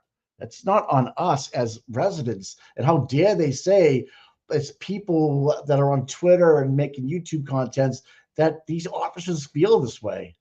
That is malarkey. In my opinion. And like almost want to cry me a river. Like, are you serious right now? Did I just read that? And they had pictures and comments, and I know I'm like, this has gone off. This whole audit has gone off the rail of compliance and procedure and got into more of a defensive tactic for the Canton PD, so someone can get a contract, so some people can feel good about themselves when they go home at night. And Officer Lank getting in a round of applause because of what he did, and Jen McCabe by name, not even by a resident or a commanding officer, did the right thing or no, they made it by name. That to me is just completely She did uncalled an for. excellent job on the 911 call, which she may have. However, that would Right, but also implicate her being scripted. And she also said there's a man passed out in the snow. This is a man that she allegedly loves and is close with. shock and horror. Yeah, Their opinions shock and vary. The horror. same man she invited to the same party. Right. So there's so much. If this, I hope this gets in because the defense will absolutely crush I do too. it with this. And now you can cross-examine any officer you want under this audit findings, and they have to stick to the same storyline they had from the first trial. They can't really go off of that. And if you can show any type of misconduct with the Tim Taylor and the dog, what else don't we know? What else don't we know? Yeah. What other questions weren't asked? And I agree that this was a paid company to come in and save face for the Canton PD. That's all they were. They were told to do it. They could have done something completely different and found all kinds of things or all kinds of good things. And whatever they found that was good, they answered the right way. And if it was borderline, they knew they couldn't get away from it. They were going to make it seem as muddy as they could and get off your soapbox. Thanks for the question. We'll get back to you on it with an answer eventually. Thanks, Peter Murphy. Kind of, it's just little things like that. Very condescending. For $200,000, we could have done better. And again, back to the select board meeting to actually make a pro hoc subcommittee that we had no control over. They were the judge jury about who we were going to hire and how it was going to be done. Right. Yeah, be interesting. I didn't take it by surprise. I had no idea there was going to be another meeting. I thought the proposals come into the select board meeting, they would put them all up for the public, and we'd have a vote that way. They actually put a subcommittee in to rule us out, that they were the final people to do it, and they stacked the table 3-2 on us. And the timing is notable because it all comes out. The report comes out April 1st, I believe. The Canton board meeting, or not board, the town meeting was this Tuesday. Was the second. Was it the second? Yes. Yeah. Well, I think the report came out whatever last Tuesday was, because I had to go to a meeting and I covered that report with Esty. Then I went to the meeting. And then that night, the select board had a meeting, and then Saturday was the big turnout that no one came to, because I think a lot of people read the report, watched some of it, and then we're going to watch it online anyways. I think in a digital world, there was a lot of viewers watching that. And thanks for going over that with Esty last week. That was awesome, by the way. Oh, thank you. My pleasure. And the timing is interesting to me because this all comes out right as jurors are being selected. So now this is kind of, as we say, you can't put the shit back in the horse. This is making headlines. People are seeing this. The untrained eye will look at this audit report and think, oh my God, okay, yeah, it looks like everything was done right. That's not the way it works. So you all who have been assiduously following this case have a very critical eye. But most people say, okay, yeah, no evidence of tampering or none of this or none of that, or just a few little changes, or wow, the morale of the police officers is so low. I don't care what the morale of these police officers is. It shouldn't be evaluated. It can't be measured by a third party, a neutral compliance auditing company. I mean, it's unheard of. If at a minimum, if I were a Canton resident, I would say, I want to know how much of this audit, how much time in the pie chart of time was spent on this audit, was spent interviewing law enforcement officers for their feelings or their morale or their experiences or their temperament. And I'd also like to know, so I would want that money back. Whatever they spent to psychologically evaluate the morale and temperament, and take the quote temperature of law enforcement, you guys should get your money back for that. But I'd also like to know, and maybe I missed it, so I always admit when I might have missed something. I'd like to know, how about assessing the morale and the temperament of the community? Because even just with rubber duck gate or issues involving the Canton Nine or any of that, if they're going to go and start making themselves mental health practitioners and start evaluating that, then I want to know if they assessed the community in terms of how they feel. Talk to Rich Shipper, talk to Dennis Right. Sweeney, talk to What, people like what about you Rita know, and the people who had the bleach bombs on their lawns? They didn't get spoken to. right. Talk to Rita I remember when those came out, I couldn't believe that. I'm like, oh my God, this is personal property that's going on here. Right. I don't think any of that happened, which reminds me, in mentioning Rita, remember I said earlier, like it seemed to me the auditors were on guard for the expected outspoken participants, the Peter Murphys, the Rita Lombardis, if I'm getting her last name right. There seemed to be, and you can rewatch it because I don't think I'm wrong. It seemed to me like, okay, I know who this individual is and I know what I can expect to some degree in the question. I think they made, and I wasn't there watching in person, but I think they made John Camo, who appears to be out of town now. He was on the out of town microphone bank, but they made him apparently stand for a very long period of time before his question was ever heard. So, there was gamesmanship going on.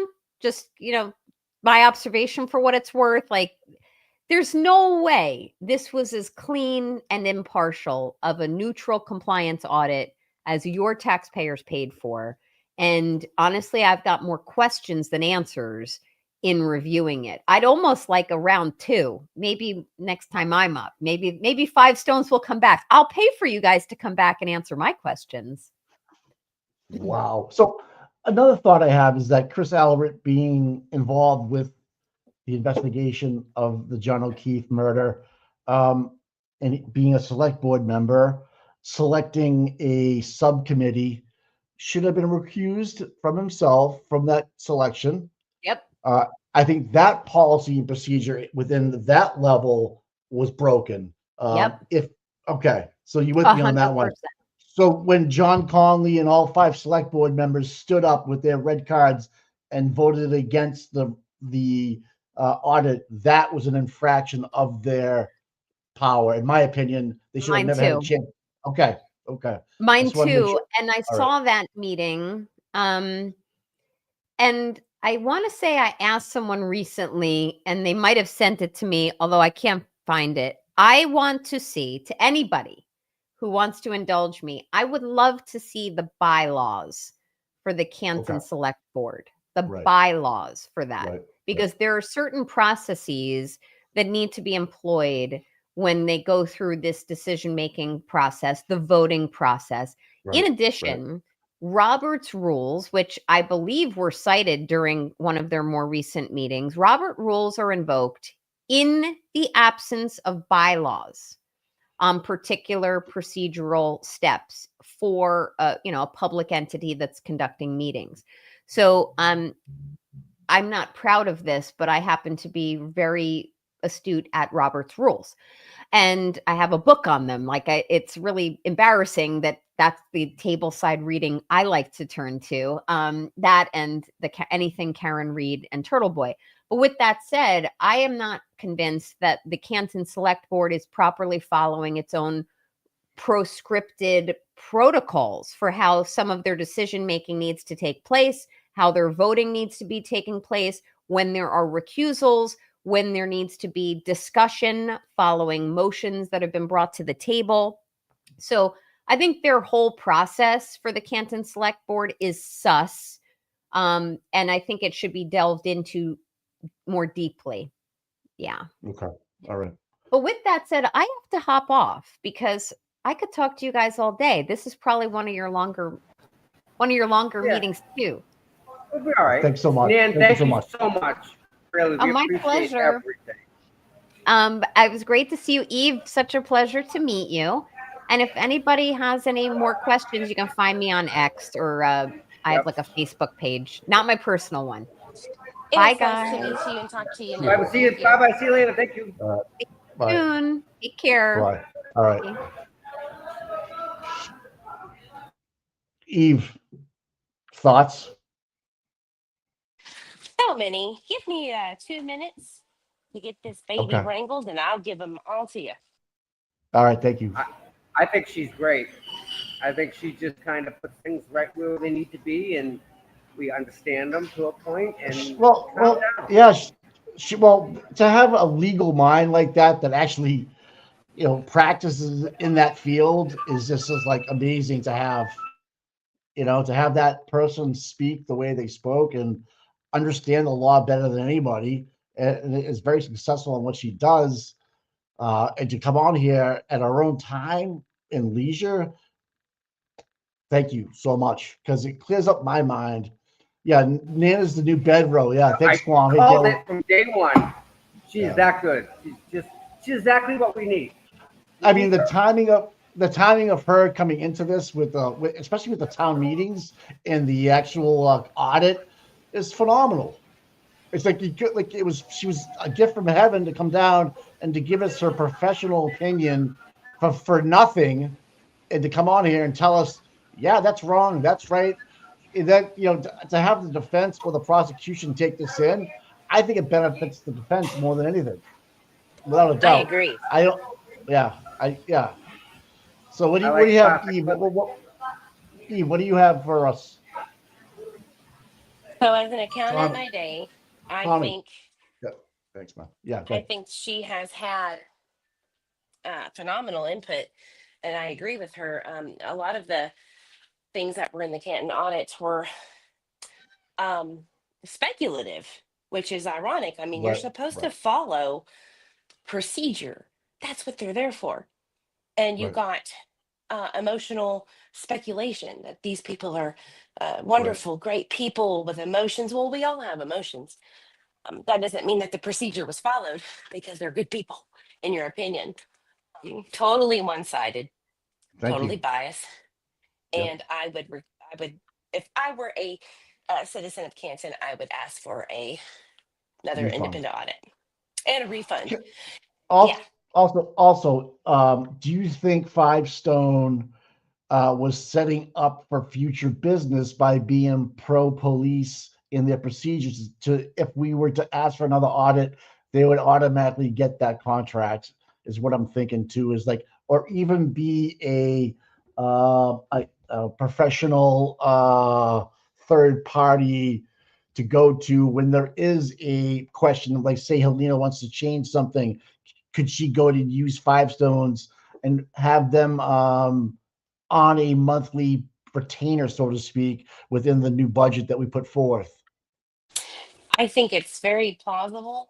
You know, they're a business, right? At the end of the day, and that's their goal, is to make money by providing their services. If their services can be adjusted or manipulated as it seems, then why not? Put it out there that, hey. Yeah. And do you think it's worth going after any kind of bills that they might have charged the town of Canton for, like, hospitality dinners, if they submit anything like that? Or was it part of the original 200,000? Is that something that's worthwhile, Eve, in terms of a FOIA request? Oh yeah, scrutinize every line item. If it's not where it should be, then question it, and then ask Chief Rafferty, who she said herself, let's meet anywhere, and I'll give you my. You broke up there a little bit, Eve. Sorry. Oh, did I cut out? I'm sorry. Yeah, yeah, sorry. You gonna finish Uh, up?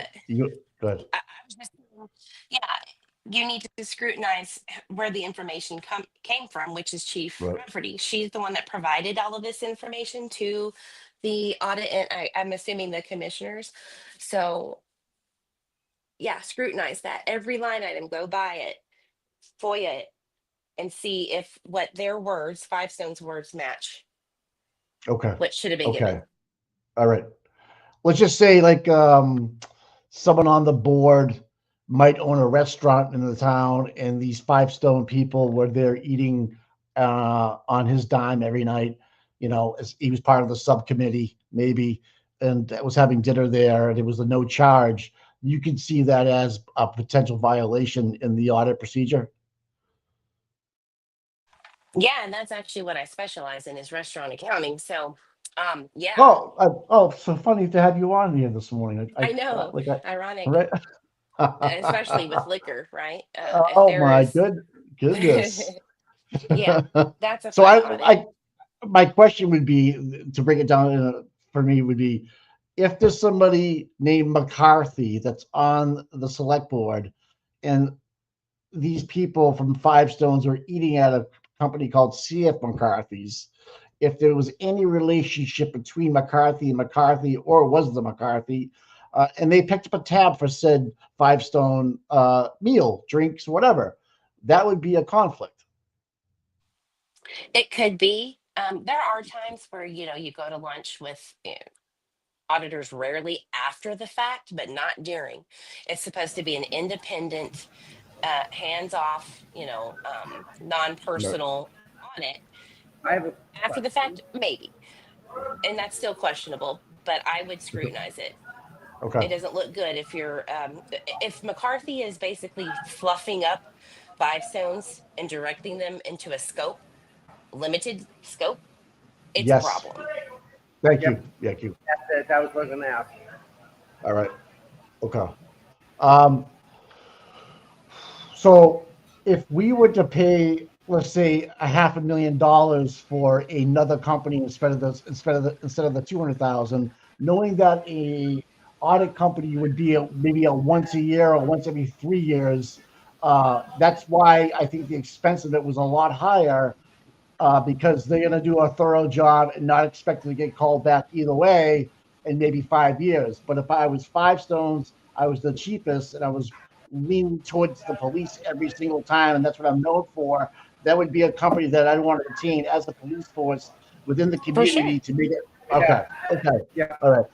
I'm just thinking common sense wise, like how I'm thinking in my head, and why these people that were more expensive and more thorough, had a better track record, had 11 people inside their meeting board, and were ready to do it, but they were $300,000 more. Well, there's a reason for that, right? They have 11 experienced people that want to go in and know exactly, instead of 3 people or wherever they were that were $200,000 that really were in the gray. They danced in the gray the whole audit, and maybe they get called next year to do another supplemental audit because the town's not happy with it, and we're going to spend another 150,000 because the town knows that we're not going to be happy with it. Well, you know what? We'll ask them again to come back in and do a more thorough job and pay them another $150,000, and so forth and so on.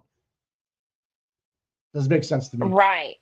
Right. Okay. Let's get You to got Plevin really quickly. I just want to say, whew, Baker, you have the patience of a saint, my guy, because I would have lost my ever loving shit on that little turkey. I know you're a Plevin lover. Come on, stop. You read the book. You had it signed. I know he works for the McAlberts as a PR rep. I understand it's a hard job. Uh, but take a breath, my guy. Take a I breath. know. He was You, out of the rip. He was defensive.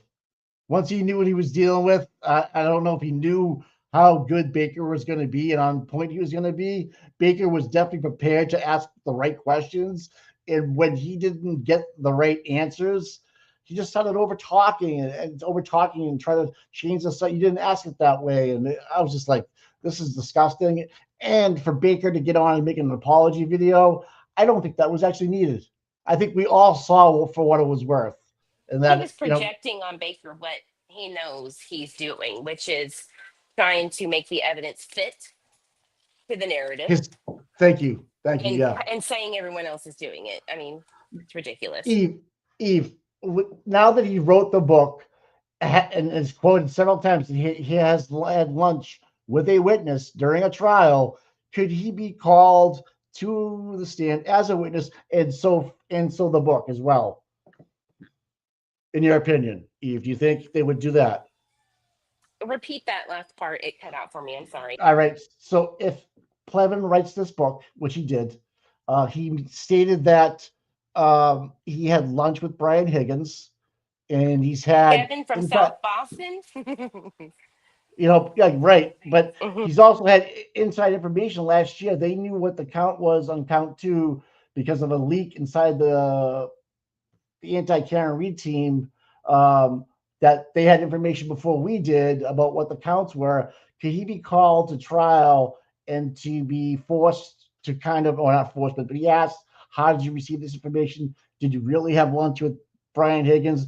And can we confiscate any of his notes, tapings, anything he might have? Well, I'm no lawyer, but the rules of evidence states that any witness who says something relative to Right. the case is admissible.